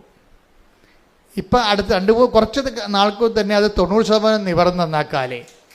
ഹല്ലേലൂയ, ഹല്ലേലൂയ, ഹല്ലേലൂയ, ഹല്ലേലൂയ. മഹത്വം, മഹത്വം. ആ സാക്ഷ്യം ഞാൻ ഇവിടെ നിന്ന് കേൾക്കായിരുന്നു. അപ്പോൾ എനിക്ക് മനസ്സിലായെന്ന് വെച്ച് കഴിഞ്ഞാൽ ആ വളഞ്ഞ കാലിലൂടെ ക്രിസ്തു നമ്മുടെ കുടുംബത്തിലേക്ക് ലാൻഡ് ചെയ്യുകയാണ്. മനസ്സിലായ? ആ കാല് നേരെ ഇരുന്നെങ്കിൽ ക്രിസ്തുവിന് സാധ്യതയില്ല അവിടെ വരാൻ. ഞാൻ പറഞ്ഞില്ലേ, നമ്മുടെ സഹനങ്ങൾ ക്രിസ്തുവിന് നമ്മുടെ ജീവിതത്തിലേക്ക് വരാനുള്ള സാധ്യതയാണ്. പിന്നെ അവിടെ ഒരു എളിമപ്പെടലുണ്ട്. ചില ഡോക്ടർമാരാകുമ്പോൾ മെഡിക്കൽ സയൻസാണ് എല്ലാം എന്ന് പറഞ്ഞ് പ്രാർത്ഥിക്കാതെ നടക്കുന്ന ഡോക്ടർമാരും ഉണ്ട്. അത് ഭയങ്കര ഗതികേടാണ് ശരിക്കും. എനിക്ക് പലപ്പോഴും തോന്നിയിട്ടുള്ളതേ, ഞാൻ അമ്മയെ നേരിട്ട് കണ്ടതിന് ശേഷം എനിക്ക് തോന്നിയതേ, എനിക്ക് നിരീശ്വരന്മാരോടൊക്കെ ഭയങ്കര സങ്കടം തോന്നി. അതൊക്കെ എനിക്ക് അവരോടൊക്കെ പുച്ഛമായിരുന്നു. കാരണം അവർക്ക് അതിനൊക്കെയുള്ള കൃപ ദൈവം കൊടുത്തില്ല എന്നോർത്തിട്ടാണ് അവരുടെ വൈജ്ഞാനിക വങ്കത്വം കൊണ്ടല്ലേ അവർ ദൈവത്തെ തള്ളിപ്പറയണമെന്ന് ഓർത്തിട്ട് എനിക്ക് അവരുടെ പുച്ഛമായിരുന്നു. പക്ഷേ 2004 അമ്മയെ കണ്ടതിന് ശേഷം എനിക്ക് എൻ്റെ ജീവിത രീതിയിലെല്ലാം മാറ്റമുണ്ടായി, ചിന്താരീതി മാറ്റമുണ്ടായി. ഞാൻ പറഞ്ഞു, ഒരു മനുഷ്യൻ്റെ ഏറ്റവും വലിയ ദുരന്തം എന്ന് പറയുന്നത് ദൈവത്തെ വിശ്വസിക്കാൻ ഒരു പഴുത് കിട്ടാത്തതാണ്. ദൈവത്തെ കാണാനോ വിശ്വസിക്കാനോ ഒരു പഴുത് കിട്ടാത്തതാണ്. അയ്യോ, ഇങ്ങനെ കുറേ. അതുപോലെ തന്നെ ചില വൈദികരും ഇതുപോലെ അവർ സംസാരിക്കുമ്പോൾ അവർക്ക് പറയും, ഒരു വൈദികൻ ഒരു വാർഷിക ധ്യാനത്തിന് ഞങ്ങളെ ധ്യാനിപ്പിക്കുകയാണ്. അപ്പം ധ്യാനിപ്പിച്ചിരിക്കുന്ന ധ്യാനഗുരു തന്നെ പറയണം ദൈവത്തെ ഒരിക്കലും ആരും കണ്ടിട്ടില്ലെന്ന്. അപ്പം ഞാനുടനെ കൈപൊക്കി നിർത്താൻ പറഞ്ഞു. കാരണം അങ്ങേർക്ക് വിവരമില്ല. പക്ഷെ ഞാൻ ദൈവവും അമ്മയെ ഞാൻ നേരിട്ട് കണ്ടയാളാണ്. അപ്പം ഞാൻ അവിടുന്ന് അത് പറയാതെ പോന്നു കഴിഞ്ഞാൽ, ഞാൻ അവിടെ ഇരിക്കുന്ന 10-50 അച്ഛന്മാരുണ്ട്, പിന്നെ ധ്യാനഗുരു ഉണ്ട്. ഇവർ ഈ പറയുന്ന വിഡ്ഢിത്തരം സത്യമാണെന്ന് മറ്റുള്ളവർ വിശ്വസിക്കും. സാത്താൻ പ്രവർത്തിക്കും. അപ്പം സാത്താൻ്റെ മണം അവിടെ നിൽക്കണ കാരണം ഞാൻ യേശുക്രിസ്തുവിനെ ഏറ്റുപറയാൻ ബാധ്യസ്ഥനാണ് അവിടെ. എന്താ കാര്യം? ഞാനത് കണ്ടിട്ട് സാക്ഷിയാക്കി, ദൈവം എന്നെ സാക്ഷിയാക്കിയതാണ്.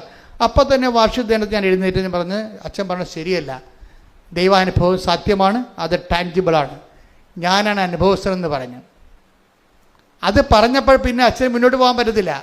പിന്നെ കണങ്ങളൊക്കെ പറഞ്ഞു കഴിഞ്ഞാൽ പണിയാവും. എന്താ വെച്ചാൽ ഇങ്ങനെ കുറേ വൈജ്ഞാനിക വങ്കത്വം കയറിയിട്ട് ബുദ്ധിയാണ് ദൈവം എന്ന് പറഞ്ഞിട്ട് അത് കൊണ്ട് ദൈവത്തെ മനസ്സിലാക്കുന്ന കുറേ സാഹചര്യങ്ങൾ അക്കാഡമിക് ലെവലിൽ ചിലരില്ലെങ്കിലും ഉണ്ട്.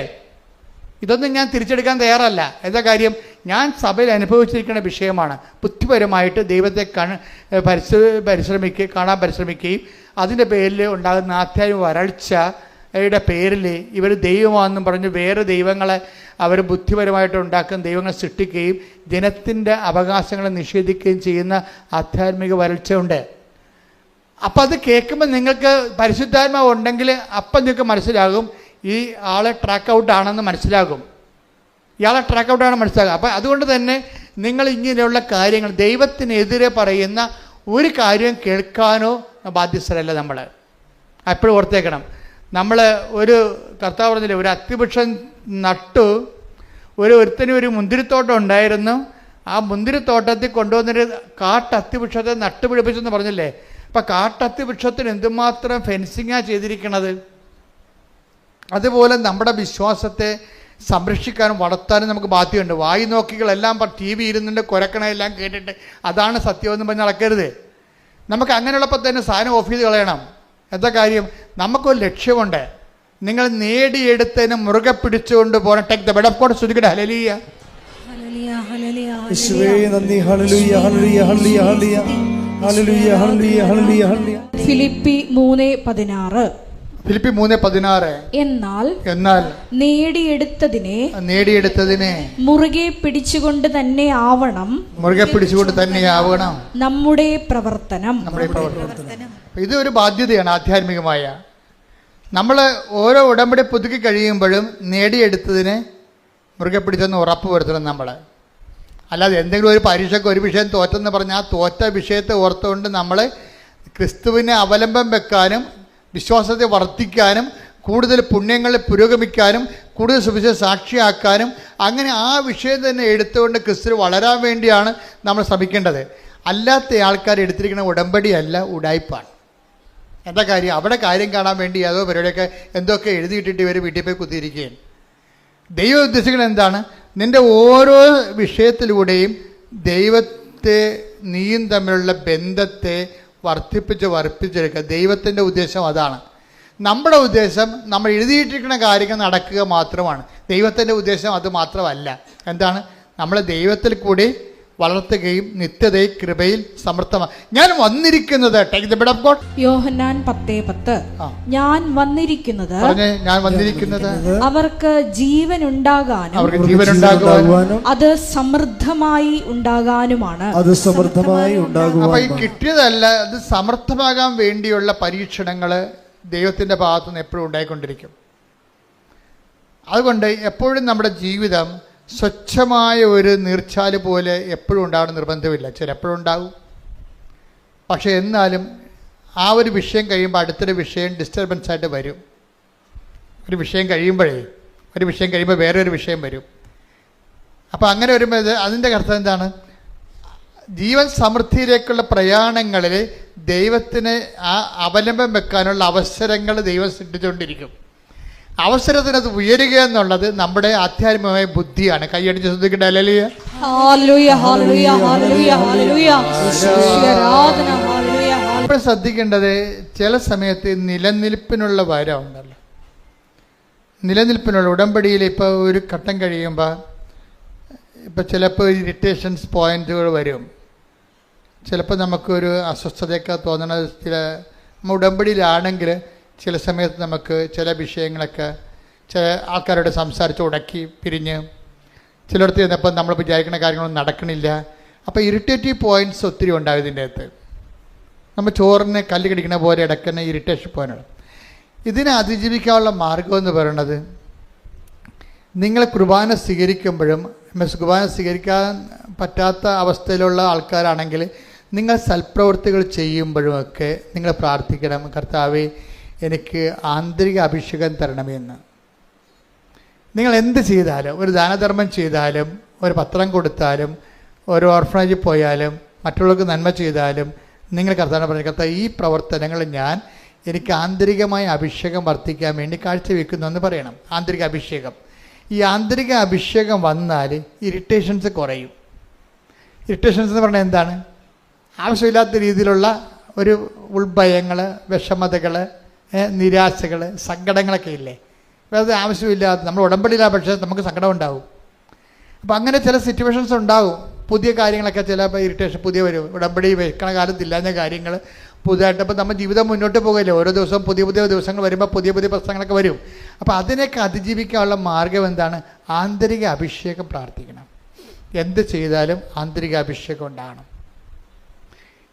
ഇപ്പം ഞങ്ങളുടെ കഴിഞ്ഞ ദിവസങ്ങളിൽ ഞാൻ, നമ്മുടെ അലക്സ് അച്ഛൻ, ജോമോള്, പിന്നെ എൻ്റെ ഡ്രൈവർ സൂർബൈ, നമ്മുടെ ജനറൽ മാനേജർ, ഞങ്ങളെല്ലാവരും കൂടി ഒരു പ്രോഗ്രാം ഉണ്ടായിരുന്നു. ഈ നിലക്കൽ പള്ളി പോയി, കാട്ടിൻ്റെ ഉള്ളിൽ. അപ്പോൾ അവിടെ ഒരു അലങ്കര അസോസിയേഷൻ്റെ ഒരു യോഗ ഉദ്ഘാടനം ചെയ്യാൻ വേണ്ടി. അപ്പോൾ അവിടെ പോയപ്പോഴേ ഞാൻ അവിടുത്തെ പള്ളിയൊക്കെ പോയി. പള്ളിയൊക്കെ കുർബാനയൊക്കെ അർപ്പിച്ചു, പ്രൈവറ്റ് മാസ്. അപ്പം ഞങ്ങൾ നോക്കിയപ്പോൾ അവിടെ മാതാവിനെ കാണാനില്ല. അപ്പം ഞാൻ അലക്സാണ്ടർ മാതാവില്ലല്ലേ? എനിക്ക് മാതാവില്ലാത്തത് ഞാൻ പള്ളിയായിട്ട് പോലും അംഗീകരിക്കത്തില്ല. അതൊരു കെട്ടിടം എന്നൊക്കെ ഞാൻ പറയത്തുള്ളൂ. കെട്ടിടം, നീണ്ട ഒരു കെട്ടിടം. അപ്പോൾ എന്താ ചോദിക്കുമ്പോൾ അത് എക്യുമെനിക്കലാണെന്ന് പറഞ്ഞു. എക്യുമെനിക്കൽ വെച്ച് കഴിഞ്ഞാൽ എല്ലാ സഭക്കാരും. അപ്പം ഞാൻ പറഞ്ഞു എല്ലാ സഭക്കാരും കൂടി ഇപ്പോൾ മാതാവ് പോയാന്ന് ചോദിച്ചു. അത് എല്ലാ സഭക്കാരുടെയും കൂടിയാണെന്ന്. അപ്പം ഞാൻ ചോദിച്ചു. അപ്പം നോക്കിയപ്പോൾ വേറെയും ചില ആൾക്കാരൊക്കെ പോയിട്ടുണ്ട്. മത്തിയാസൊക്കെ കാണാനില്ല അവിടെ. കർത്താവ് ഇതിൻ്റെ കാലത്ത് തിരഞ്ഞെടുത്ത ആളാണ് മത്തിയാസ്. മത്തിയാസിന് പകരം പൗലോസിനെയാണ് ശിഷ്യന്മാരായിട്ട് വെച്ചിരിക്കുന്നത്. എക്യുമെനിസം കൂടി വരുമ്പോൾ സഭയുടെ അടിസ്ഥാന വിശ്വാസ പ്രമാണങ്ങളെ ബലി ചെയ്തുകൊണ്ട് ഒരു എക്യുമെനിസത്തിൻ്റെ സാധ്യത ദൈവം അത് അംഗീകരിക്കുന്നതെന്ന് നമുക്കറിയത്തില്ല. മനുഷ്യർ തമ്മിൽ ഐക്യം ഉണ്ടാക്കുന്നതിനേക്കാൾ വലുത് വിശ്വാസത്തിലെ വ്യക്തത പാലിക്കുന്നതാണ്. അതിൻ്റെ പ്രശ്നമെന്ന് വെച്ച് കഴിഞ്ഞാൽ, പക്ഷേ എന്നാലൊരു ആശ്വാസം തോന്നി. എന്താ വെച്ചാൽ കുരിശിൻ്റെ വഴിയൊക്കെ ഉണ്ട് അതിൻ്റെ അകത്ത്. അപ്പോൾ കുരിശിൻ്റെ വഴിക്കുള്ള കുഴപ്പമെന്ന് പറയുമോ, ഈ മാതാവിനെ വേണ്ടെന്ന് പറഞ്ഞ ആൾക്കാർക്കും ഈ കുരിശിൻ്റെ വഴി മാതാവുണ്ടല്ലോ. 4-ാം സ്ഥലത്തും 13-ാം സ്ഥലത്തൊക്കെ മസ്റ്റായിട്ട് ആളുണ്ട്. ആളെല്ലായിടത്തും തന്നെ ഉണ്ട്. അപ്പം അതൊരു ആശ്വാസമായി. ഏതായാലും കുരിശിൻ്റെ വഴി ഉണ്ടല്ലോ ഇതിൻ്റെ അകത്തെന്ന് വിചാരിച്ചപ്പോൾ ഒരു ആശ്വാസമായി. എന്താ കാര്യം, ആളുണ്ട് അവിടെ. കാരണം അങ്ങേരാണല്ലോ ഈ അപ്പോസ്തലന്മാരെല്ലാത്തിനെയും, തോമാശ്രീയാനെ ഉൾപ്പെടെയുള്ള ആൾക്കാരെ ഓരോ സ്ഥലത്തേക്ക് വിട്ടിരുന്നത് ആരാണ്? അമ്മയായിരുന്നു അവിടെ ഇവരുടെ ആസ്തി ഭദ്രതയായിട്ട് അവിടെ ഉണ്ടായിരുന്ന ആള്. അപ്പം അമ്മയുടെ ഒരു കൂട്ടായ്മയിലാണ് ഈ അപ്പോസ്തലന്മാർ വളർന്ന് വന്നത്. അപ്പം അതുകൊണ്ട് നമ്മളും ആധ്യാത്മികമായിട്ട് വളർന്ന് വരുമ്പോൾ യേശുക്രിസ്തുവിനെ വളർത്തി ലോകത്തിന് കൊടുത്ത ഒരാളിൻ്റെ ആധ്യാത്മികതയേക്കാൾ വലിയൊരു ആധ്യാത്മികത സഭയ്ക്ക് കാഴ്ചവെക്കാനില്ല. അതിൻ്റെ ഏറ്റവും സമ്യക്കായിട്ടുള്ള ഇതും സമഗ്രമായിട്ടുള്ള രൂപമാണ് ഉടമ്പടി എന്ന് പറയുന്നത്. എന്താണ്? അവൻ പറയണ പോലെ ചെയ്തുകൊണ്ട് ക്രിസ്തുവിൽ വളരുക, ക്രിസ്തുവിൽ വളർത്തുക. ശ്രദ്ധിക്കട്ടെ. ഹല്ലേലൂയ, ഹല്ലേലൂയ, ഹല്ലേലൂയ, ഹല്ലേലൂയ. മഹത്വം, ആരാധന, ആരാധന. പരമ ദിവ്യകാരുണ്യത്തിന് എന്നേരവും ആരാധനയും സ്തുതിയും പുകഴ്ചയും ഉണ്ടായിരിക്കട്ടെ. ചില ആൾക്കാരെ ആ ക്രിസ്തുവിൽ വിശ്വസിക്കുന്നത് അത് നിങ്ങളുടെ ക്രിസ്തുവിലുള്ള വിശ്വാസം അച്ചിട്ടതാണോ അല്ലയോ എന്ന് അറിയാൻ വേണ്ടിയാണ് ഇതുപോലെ ഇടയ്ക്കുള്ള ആകസ്മികമായ ക്ലേശങ്ങൾ. നിങ്ങൾ മോശമായിട്ടൊന്നുമല്ല. പിശാസ് അങ്ങനെ പറയും, നിങ്ങൾക്ക് കാലക്കേടാണ്, ഗ്രഹപ്പിഴയാണ് എന്നൊക്കെ പറഞ്ഞു തരും, നിങ്ങൾക്ക് ദോഷമാണെന്നൊക്കെ പറയും. അങ്ങനെയല്ല. നിങ്ങൾ വിശ്വാസിയാണെങ്കിൽ ആ വിശ്വാസം അച്ചിട്ടതാണോ? അച്ചെന്ന് പറഞ്ഞാൽ എന്താണ്? മുദ്ര. സീൽഡാണോ? ഒപ്പുണ്ട്, പക്ഷെ സീലില്ല. ഒപ്പുണ്ട്. ഇപ്പം അച്ചിട്ടെന്ന് പറഞ്ഞത് എന്താണ്? ഒപ്പിട്ടതെന്ന്, സീൽ ചെയ്തതാണെന്ന്. ഇപ്പം നിങ്ങളുടെ വിശ്വാസം സീൽ ചെയ്താണെന്ന് വെച്ച് കഴിഞ്ഞാൽ സീൽ എവിടെ നിന്ന് കിട്ടണതാണ്? ഇപ്പം കളക്ടർമാർ ഒപ്പിട്ടാലും പറയും നിങ്ങൾ പോയി ക്ലർക്കിനെ കൊണ്ട് സീൽ ചെയ്യിച്ചോളാൻ പറയും. ഏതാണ്ട് ഓഫീസ് അറിഞ്ഞിട്ടാണ്. ഇത് പേഴ്സണലായിട്ടുള്ള സംഭവമല്ല, ഇത് ഓഫീസ് അറിഞ്ഞിട്ടാണ് ഈ പേപ്പർ ഇഷ്യൂ ചെയ്തിരിക്കുന്നതിനാണ് സീൽ എന്ന് പറയുന്നത്. അതാണ് നമ്മൾ സീലില്ലെങ്കിൽ ആ ബർത്ത് സർട്ടിഫിക്കറ്റ് പോലും വില ഉണ്ടാകത്തില്ല. ചിലപ്പോൾ അവിടെ പഞ്ചായത്ത് സെക്രട്ടറിയുടെ ഒപ്പ് കാണും, പക്ഷേ പഞ്ചായത്തിൻ്റെ സീല് വേണം അവിടെ. എന്താണ്? ഓഫീസ് അറിഞ്ഞിട്ടാണ് ഇത് നിങ്ങൾക്ക് തന്നിരിക്കണതെന്ന്. അതുപോലെ തന്നെ വിശ്വാസത്തിന് അച്ചിട്ട വിശ്വാസങ്ങളുണ്ട്. അച്ചിട്ട വിശ്വാസം എന്ന് പറഞ്ഞാൽ എന്താണ്? ദൈവവും സ്വർഗവും അറിഞ്ഞിട്ടാണ് ഈ സംഭവം നിങ്ങൾ വിശ്വാസത്തിൽ വളർന്നിരിക്കുന്നത്. നിങ്ങളുടെ വിശ്വാസത്തിൻ്റെ പേഴ്സണലായിട്ടുള്ള ഉദ്യമങ്ങൾ മാത്രമല്ല, ദൈവത്തിന് നിങ്ങളുടെ വിശ്വാസ വളർച്ചയെക്കുറിച്ച് അറിയാം. അതിനാണ് ഇടയ്ക്ക് ക്ലേശങ്ങൾ വരണത്. പീഡിയ ഇടയ്ക്ക് ക്ലേശങ്ങൾ വരുവേ. ഇപ്പം നിങ്ങൾ ഓർക്കണം ഉടമ്പടി എടുക്കുമ്പോൾ എല്ലാ ക്ലേശവും തീരുമെന്നാൽ മതി. അങ്ങനെയല്ല. ഉടമ്പടി എടുക്കുമ്പോൾ നമുക്ക് ക്ലേശങ്ങൾക്ക് പിടിച്ചു നിൽക്കാൻ വേണ്ടി നമുക്ക് ഉറപ്പ് കിട്ടും ദൈവത്തിൻ്റെ കൂടെ. അതാണ് ഈശോ, അതായത് ദൈവത്തെ കൂടെ പോകുമ്പോൾ ഇവിടെ വരുന്നൊരു വിഷയമെന്ന് പറയണത്, ശ്രദ്ധിക്കേണ്ട കാര്യമെന്ന് പറയണത്, നമ്മൾ ഇപ്പം കഴിഞ്ഞ ദിവസം ഉണ്ടായിരുന്നൊരു സാക്ഷ്യം. അയാളൊരു സിംഗപ്പൂർ ജോലി ചെയ്യുന്ന ഭാര്യയും ഭർത്താവും. അപ്പോൾ അവർക്ക് എന്തോ ആ വിഷയം ഞാൻ ശരിക്കും ഓർക്കണില്ല, പക്ഷേ ഭാര്യയുടെ പാസ്പോർട്ട് അവരെ എംബസി പിടിച്ചു വെച്ചു. ആ ക്രിമിനൽ കേസിൽ പാസ്പോർട്ട് പിടിച്ചു വെച്ചു. അത് വിചാരണയായി. പിന്നെ അവസാനം ഇവർ അകത്തു പോണ കണ്ടീഷനായി. ഭാര്യയും ഭർത്താവും അകത്തു പോണ കണ്ടീഷനായി. അപ്പം അങ്ങനെ വന്നപ്പോൾ ഭർത്താവും ഭാര്യയും പറഞ്ഞു, നമുക്കൊരു കാര്യം ചെയ്യാം. എന്താ കാര്യം? അവർ ഉടമ്പടി എടുത്തിട്ട് അവർ പറഞ്ഞു, നമ്മൾ തമ്മിലിന് ഈ വിഷയത്തിൽ ദൈവം ഇടപെടണ വരെ ശാരീരികമായ ബന്ധമില്ല. പിന്നെ എന്ത് ചെയ്യും? നമ്മുടെ ശമ്പളമെല്ലാം നമ്മൾ പാവത്തങ്ങൾക്ക് കൊടുക്കും. നോക്കിയേ, ഉടമ്പടി, അതൊരു ഉടമ്പടിയാണ്. അവർ ഉടമ്പടിയുടെ ഉള്ളിൽ വേറൊരു ഉടമ്പടി ചെയ്തിരിക്കുകയാണ്. Covenant within covenant. അവർ കവനൻ്റിലാണ്, പക്ഷെ അവർ വേറൊരു കവനൻ്റ് എടുത്ത്. എന്താണ്? നമ്മൾ രണ്ടും അകത്തുപോടാണ്, നമ്മുടെ കുഞ്ഞുങ്ങൾ പരാതിന് വഴിയാധാരമാകും. അപ്പോൾ നമ്മൾ ഈ വിഷയം മേജർ പ്രോബ്ലമാണിത്. ഇതിൽ ഇടപെടണമെന്നുണ്ടെങ്കിൽ നമുക്കൊരു പണി ചെയ്യാം. നമ്മൾ ദൈവത്തിൽ വിശ്വസിക്കുന്നു എന്നുള്ളത് ദൈവത്തിനെ ഒന്ന് വിശ്വസിപ്പിച്ചെടുക്കണ്ടേ? അതാണ് വിഷയം. നമ്മൾ ദൈവത്തിൽ വിശ്വസിക്കുന്നു. ഓഫീസിൻ്റെ സീല് വേണ്ടേ? ഒപ്പിട്ട് മാത്രം പോരാ, ഓഫീസിൻ്റെ കൺകറൻസ് വേണം. അതുകൊണ്ടത് നമ്മൾ ദൈവത്തെ വിശ്വസിക്കുന്നു എന്നുള്ളത് ദൈവത്തിനെ കൊണ്ട് വിശ്വസിപ്പിക്കാൻ വേണ്ടി നമ്മൾ ഈ വിഷയം സീരിയസ് എടുക്കുന്നു. എന്താണ്?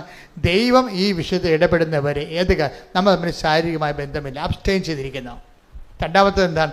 നമുക്ക് കിട്ടുന്ന ശമ്പളം നമ്മൾ പാവത്തങ്ങൾക്ക് ദൈവത്തിൻ്റെ പേരിൽ കൊടുക്കും. അപ്പോൾ ദൈവത്തെ മനസ്സിലാകും നമ്മൾ ദൈവത്തിൽ വിശ്വസിക്കുന്നുവെന്ന്. പിന്നെ എന്താണ്? ആ വിഷയം ദൈവം ഇടപെടും. അതൊക്കെ അപ്പോൾ അവർക്ക് വന്ന ഒരു ഭയങ്കര പ്രശ്നമാണ്. 2 കുഞ്ഞുങ്ങളുണ്ട്. അതിനെ ഇവർ ജയിലിലായ കുഞ്ഞുങ്ങളെ വളർത്താൻ പറ്റത്തില്ല. പക്ഷെ ആ വിഷയത്തെ അവർ കാണുന്നത് എന്താണ്? ഞങ്ങൾ ഇത്രയും കുഞ്ഞുനാൾ മുതൽ പ്രാർത്ഥിച്ചു, കുഞ്ഞുനാൾ മുതൽ ദൈവമെന്ന് വിളിച്ചു, പെരുന്നാൾ നടത്തി, എല്ലാ കാര്യവും കുടുംബ പ്രാർത്ഥന മുടക്കാൻ പോയിട്ട് ഞങ്ങൾക്ക് ഇങ്ങനെ സംഭവിച്ചില്ല എന്നല്ല അവർ പറയണത്. അവർ പറഞ്ഞത് എന്താണ്? നമ്മളിത്രയും വൃത്തിയും മെനയോടെ ജീവിച്ചിട്ട് പോലും നമുക്ക് ഇഷ്യൂ ഉണ്ട്. അതിൻ്റെ അർത്ഥം എന്താണ്? നമ്മൾ ദൈവത്തിൽ വിശ്വസിക്കുന്നു എന്നുള്ള കാര്യം ദൈവത്തിനെ വിശ്വസിപ്പിച്ചെടുത്തിട്ട് ഓഫീസ് സീല് വാങ്ങിക്കണം, അച്ചിട്ട് വാങ്ങിക്കണം, സ്വർഗത്തിൻ്റെ സീൽ. ഇപ്പം നമുക്കുള്ള പ്രശ്നത്തിൽ ഒപ്പ് മാത്രമേ ഉള്ളേ, സീല് മേടിക്കണം. അതാണ് വിഷയം. ഉടമ്പടിയിൽ വൃത്തിയും മെനയോടെ നിങ്ങൾ ഇൻവെസ്റ്റ് ചെയ്താൽ ഓഫീസ് സീല് കിട്ടും. ദൈവത്തിനെ വിശ്വസിക്കണ്ടേ? ദൈവത്തിനെ വിശ്വസിക്കണമല്ല നിങ്ങളാ. അതുകൊണ്ട് അവരെന്ത് ചെയ്യും? നമ്മളിനി ശാരീരിക ബന്ധമില്ല. ആ സാക്ഷി നിങ്ങൾ കേൾക്കണം കേട്ടോ, അപ്പീൽ ചെയ്തിട്ടുണ്ടേ. പിന്നെ എന്താണ്, നമ്മുടെ സ്വത്ത് നമ്മൾ പാവത്തിന് കൊടുക്കും, ആവശ്യക്കാരന് കൊടുക്കും. അപ്പോൾ ഇത്രയും വലിയ ത്യാഗം ചെയ്യുമ്പോൾ ദൈവത്തിന് മനസ്സിലാകും നമ്മുടെ വിശ്വാസം എന്നുള്ളത് സത്യസന്ധമാണ്, വെള്ളം ചേർക്കാത്തതാണെന്ന്. എൻ്റെ ദൈവവേദനെ എന്തെങ്കിലും ഇഷ്യൂസ് ഇതുപോലെ വരുമ്പോൾ നമ്മുടെ വിശ്വാസം വെള്ളം ചേർക്കാത്തതാണെന്ന് നിങ്ങൾ ദൈവത്തെ ബോധ്യപ്പെടുത്താൻ വേണ്ടി നിങ്ങൾ ഉടമ്പടിക്കുള്ളിൽ വേറൊരു ഉടമ്പടി കൂടി എടുത്തു കഴിയുമ്പോൾ നമുക്ക് ജീവിതത്തിൽ ദൈവത്തിൽ വളരാൻ പറ്റും. വളരണം, നിങ്ങൾ വളരട്ടെ. വിശുദ്ധവാരം അതിനായി വിനിയോഗിക്കാം. ദൈവം അനുഗ്രഹിക്കട്ടെ. Praise the Lord. എഴുന്നേൽക്കുക, ശ്രുതിക്കട്ടെ. ഹല്ലേലൂയ, ഹല്ലേലൂയ, ഹല്ലേലൂയ, ഹല്ലേലൂയ, ഹല്ലേലൂയ, ഹല്ലേലൂയ. സ്തുതി. ഹല്ലേലൂയ, ഹല്ലേലൂയ, ഹല്ലേലൂയ, ഹല്ലേലൂയ. ആരാധന, ഹല്ലേലൂയ, ഹല്ലേലൂയ, ഹല്ലേലൂയ, ഹല്ലേലൂയ. സ്തുതി. ഹല്ലേലൂയ, ഹല്ലേലൂയ, ഹല്ലേലൂയ, ഹല്ലേലൂയ. ഹല്ലേലൂയ, ഹല്ലേലൂയ. പരിശുദ്ധ പരമദിവ്യകാരുണ്യത്തിന് നേരവും ആരാധനയും സ്തുതിയും പുകഴ്ചയും ഉണ്ടായിരിക്കട്ടെ. കർത്താവിൻ്റെ വചനം കേട്ട് വചനത്തിന് മഴ പെയ്തു നമ്മളെല്ലാം നമ്മുടെ പൊടിയും അഴുക്കും എല്ലാം പോയി വിശുദ്ധീകരിച്ച് ദൈവത്തെ നമ്മൾ അനുഗ്രഹിക്കാൻ പറ്റുന്ന രീതിയിൽ ദൈവസ്നേഹം കൊണ്ട് നിറഞ്ഞു. അങ്ങനെ നമ്മൾ അങ്ങനെ ദൈവത്തിന് സ്വീകാര്യമായ ഒരു കാഴ്ചയായി നിൽക്കുകയാണ്. കൈവർത്തി ശ്രദ്ധിക്കട്ടെ. ഹല്ലേലൂയ, ഹല്ലേലൂയ, ഹല്ലേലൂയ, ഹല്ലേലൂയ. വിശുദ്ധ പരമദിവ്യകാരുണ്യത്തിന് ആരാധനയും സ്തുതിയും പുകഴ്ചയും ഉണ്ടായിരിക്കട്ടെ. പരിശുദ്ധ പരമദിവ്യകാരുണ്യത്തിന് നേരവും ആരാധനയും സ്തുതിയും പുകഴ്ചയും ഉണ്ടായിരിക്കട്ടെ. എൻ്റെ പെൺമക്കളെ, നമ്മൾ ആരാധനയിലേക്ക് രോഗസൗഖ്യത്തിലേക്കും പ്രവേശിക്കുകയാണ്. കർത്താവ് നിങ്ങൾ ഓൺലൈനിൽ, നിങ്ങളെ തീർത്ഥാടനത്തിൽ ഇവിടെ ഉള്ളവരെയും ഓൺലൈനിൽ ഉണ്ടാകാൻ പോകുന്നവരെയും കർത്താവ് അനുഗ്രഹിക്കുകയും ആശ്വസിപ്പിക്കുകയും ശക്തിപ്പെടുത്തുകയും നിങ്ങൾക്ക് ആവശ്യമായ വിടുതൽ നൽകുകയും ചെയ്യുന്ന ദൈവികമായ സമയമാണ്. ഇടിമുഴക്കം പോലെ ശ്രദ്ധിക്കട്ടെ. ഹല്ലേലൂയ, ഹല്ലേലൂയ. മഹത്വം, മഹത്വം. ആരാധന, ആരാധന. ഹല്ലേലൂയ, ഹല്ലേലൂയ, ഹല്ലേലൂയ.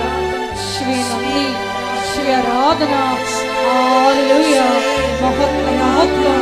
ആരാധന, ആരാധന. ഹല്ലേലൂയ, ഹല്ലേലൂയ, ഹല്ലേലൂയ, ഹല്ലേലൂയ. യേശുവേ നന്ദി, യേശുവേ ആരാധന. ഹല്ലേലൂയ. മഹത്വം, മഹത്വം. ആരാധന, ആരാധന. ഹല്ലേലൂയ. കർത്താവേ, നിന്റെ ഉന്നതമായ നാമത്തിന് സ്വസ്ഥം ചെയ്യുന്നു.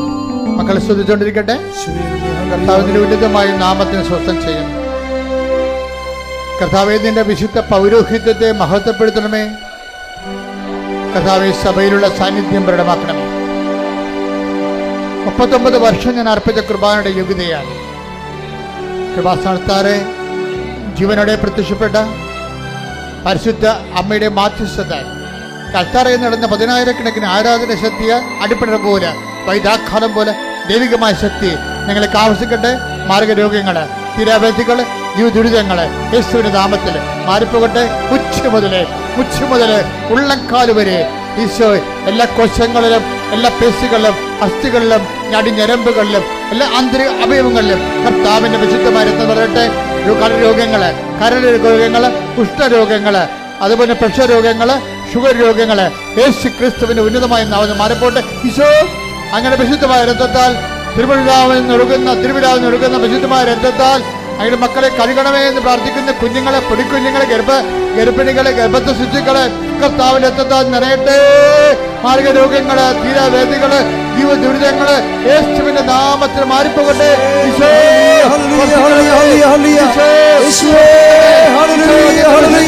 പൗരോഹിത്യത്തെ മഹത്വപ്പെടുത്തണമേ. സഭയിലുള്ള സാന്നിധ്യം പ്രകടമാക്കണമേ. ഈശോ കരരോഗങ്ങള്, ഹൃദയരോഗങ്ങള്, ശ്വാസകോശ രോഗങ്ങള്, കിഡ്നി രോഗങ്ങള്, ഹൃദയ രോഗങ്ങള് കർത്താവ് സ്പർശിക്കട്ടെ. ഈശോ സ്പർശിക്കർത്താവേ. എപ്പിലെപ്സി രോഗങ്ങള്, പിച്ച് രോഗങ്ങള്, പിച്ചില രോഗങ്ങള്, പിസിയോഡ് രോഗങ്ങള്, കർത്താവ് ഹൈപ്പർ ആക്ടിവിറ്റികള് യേശുവിന്റെ നാമത്തില് സ്പർശിക്കപ്പെടട്ടെ. മാർഗരോഗങ്ങള്, തീരാവേദികള്, സിസ്റ്റുകള്, മുഴകള്, യേശു കാൻസർ രോഗങ്ങള് കർത്താവിന്റെ നാമത്തിൽ സൗഖ്യമാകട്ടെ. ശ്രദ്ധിക്കട്ടെ. ഹല്ലേലൂയ, ഹല്ലേലൂയ, ഹല്ലേലൂയ, ഹല്ലേലൂയ, ഹല്ലേലൂയ, ഹല്ലേലൂയ.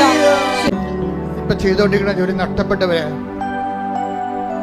നഷ്ടപ്പെടാൻ പോകുന്നവര്, സർവോപരി പരീക്ഷയുടെ റിസൾട്ട് പ്രതീക്ഷിക്കുന്നവര്, പരീക്ഷയുടെ റിസൾട്ട് സങ്കടത്തോടെയും ഉത്കണ്ഠയോടെയും പ്രതീക്ഷിക്കുന്ന കുഞ്ഞുങ്ങള്, പഴയ കുഞ്ഞുങ്ങൾ ഇന്നത്തെ കുഞ്ഞുങ്ങളും തമ്മിൽ ഒത്തിരി വ്യത്യാസമുണ്ട്. ചില ബുദ്ധിയും ബോധം ഇല്ലാത്ത പിശാചുക്കള് ഞാൻ തോറ്റാൽ ആത്മഹത്യ വരെ ചെയ്യുന്ന വീട്ടിൽ പറഞ്ഞിട്ടുണ്ട്. ഒരു ബോധവും ഇല്ലാത്ത കുഞ്ഞുങ്ങൾ. നിങ്ങൾ ഓർക്കുക, ഏതെങ്കിലും ഒരു വിഷയമോ ഏതെങ്കിലും ഒരു തോൽവിയോ ദൈവം നഷ്ടപ്പെട്ടാൽ മാത്രമേ നമ്മൾ തോക്കത്തുള്ളൂ. വേറെ എന്ത് ലോകത്തിലുള്ള പല കാര്യങ്ങളും നഷ്ടപ്പെടാനുള്ളതാണ്. നേടിയതെല്ലാം നഷ്ടപ്പെടുക തന്നെ ചെയ്യും. അപ്പം അതിൻ്റെ അകത്ത് അത് വെച്ചുകൊണ്ട് നിങ്ങളുടെ ജീവിതത്തെ നിങ്ങൾ അളക്കരുത്, ദൈവത്തെയും അളക്കരുത്. മറിച്ച് കർത്താവേ, പരീക്ഷയ്ക്ക് എല്ലാ കുഞ്ഞുങ്ങളെയും സംബന്ധിച്ച് പ്രാർത്ഥിക്കുന്നു. പരീക്ഷ ഇപ്പോഴും തീരാത്തവരുണ്ട്, അതേസമയം റിസൾട്ട് പ്രതീക്ഷിക്കുന്നവരുണ്ട്. യോഗ്യതാ പരീക്ഷകൾ, മത്സര പരീക്ഷകൾ, യൂണിവേഴ്സിറ്റി പരീക്ഷകൾ, സ്കൂൾ പരീക്ഷകൾ, അതിൻ്റെ റിസൾട്ട് പ്രതീക്ഷിക്കുന്നവരെ എല്ലാം സംബന്ധിച്ച് പ്രാർത്ഥിക്കുന്ന കർത്താവേ, അവരുടെ മനസ്സിൻ്റെ ആശങ്കകളെ നീ ഏറ്റെടുക്കണമേ. അവരുടെ മാതാപിതാക്കന്മാരുടെ ആശങ്കകൾ, കുഞ്ഞുങ്ങളെക്കുറിച്ചുള്ള ആശങ്കകൾ നീ ഏറ്റെടുക്കണമെന്ന് പ്രാർത്ഥിക്കുന്നു. എൻ്റെ കർത്താവിൻ്റെ ഉന്നതമായ നാമത്തിൽ എല്ലാ തരം തടസ്സങ്ങളും, ഈ പരീക്ഷ സംബന്ധമായ എല്ലാ ഭയങ്ങളും, ആശങ്കകളും, ഉത്കണ്ഠകളും യേശുവിന്റെ നാമത്തെ ബന്ധിക്കുന്നു. ശ്രദ്ധിക്കട്ടെ.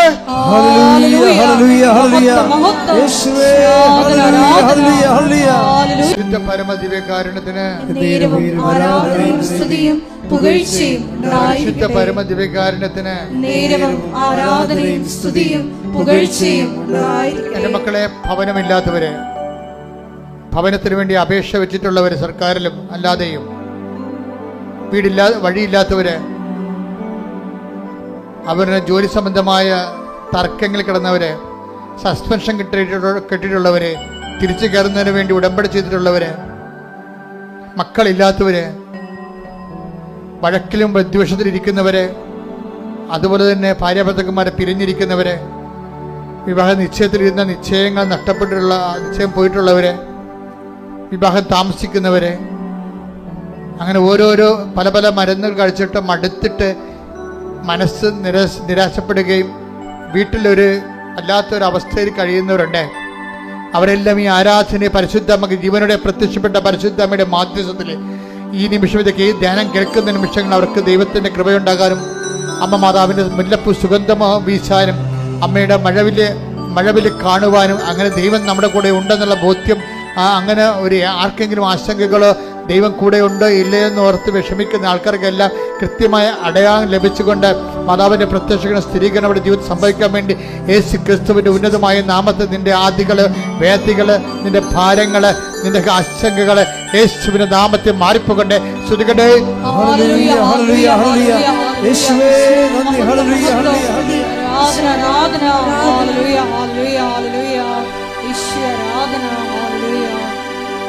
ബിസിനസ് സംബന്ധമായ ആൾക്കാര്, ഒരു ബിസിനസ് കണ്ടെത്താൻ വിഷമിക്കുന്നവര്, ചെയ്തുകൊണ്ടിരിക്കുന്ന ബിസിനസ്സിൽ വല്ല വരുമാനമില്ലാത്തവര്, ചെയ്തുകൊണ്ടിരിക്കുന്ന ബിസിനസ്സിൽ കസ്റ്റമേഴ്സ് ഇല്ലാത്തവര്, അതുപോലെ കടം പോയവര്, കടം കൊടുത്തവര്, ഏജന്റിന് പൈസ കൊടുത്തവര്, തിരിച്ചു കിട്ടാൻ മാർഗമില്ലാത്തവര്, വാടക താമസിക്കുന്നവര്, ഒറ്റയ്ക്കും പാട്ടത്തിനും താമസിക്കുന്നവര്, ഭവന നിർമ്മാണം തന്നെ ആശങ്കയിലായിരിക്കുന്നവര്, അങ്ങനെ ഓരോ മേഖലകളിലെ വിഷമം അനുഭവിക്കുന്ന ഒരു ഇടിമുഴക്കം പോലെ കർത്താവിന് നാമം സ്തുതിക്കട്ടെ. മാതാവ് നിങ്ങളുടെ ജീവിതത്തിൽ ഇടപെടുന്ന സമയമാണ്. സ്തുതിക്കട്ടെ.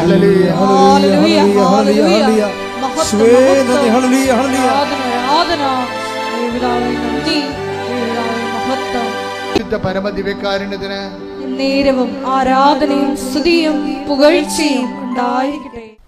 സമാപനാശീർവാദം. ഒരിക്കൽ കൂടി മരിയൻ ഉടമ്പടിയിൽ സമർപ്പിച്ചിരിക്കുന്ന എല്ലാ വിഷയങ്ങളും ദൈവമാതാവിൻ്റെ മധ്യസ്ഥയിൽ ദിവ്യകാരുണ്യ സന്നിധിയിൽ സമർപ്പിച്ച് നമുക്കൊരു നിമിഷം പ്രാർത്ഥിക്കാം. നമ്മുടെ ജീവിതത്തിലെ കുറവുകളും സഹനങ്ങളും എല്ലാം ക്രിസ്തുവാകുന്ന പ്രകാശത്തെ ലോകത്തിന് കൊടുക്കുവാനുള്ള മരിയൻ ഇടപെടലിൻ്റെ വലിയ സമയമാണെന്ന് ഇന്നത്തെ ഉടമ്പടി ആരാധനയിലൂടെ വെളിപ്പെട്ട് കിട്ടുകയായിരുന്നു. ഈശോയെ, ഞങ്ങളുടെ ജീവിതത്തെ കുറവുകളിലെല്ലാം പരിശുദ്ധ അമ്മ വഴി നേരിട്ട് ഇടപെടലുണ്ടായി എത്രയും വേഗം ഞങ്ങളെയും പരിശുദ്ധ അമ്മയുടെ പ്രത്യക്ഷീകരണത്തിൻ്റെ സാക്ഷികളാക്കി ഉയർത്തണമേ എന്ന് പ്രാർത്ഥിച്ചുകൊണ്ട് ശിരസ് നമിച്ച് നമുക്ക് ദിവ്യകാരുണ്യനാഥൻ്റെ ആശീർവാദം സ്വീകരിക്കാം.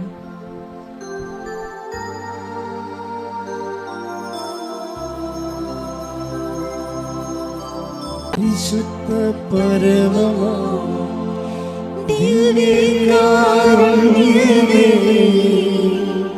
എന്നുമെന്നും അങ്ങേയ്ക്കാരാധന. പരിശുദ്ധ പരമമാ ദിവ്യകാരുണ്യമേ, എന്നുമെന്നും അങ്ങേയ്ക്കാരാധന. വിശിഷ്ട പരമ ദിവ്യകാരുണ്യ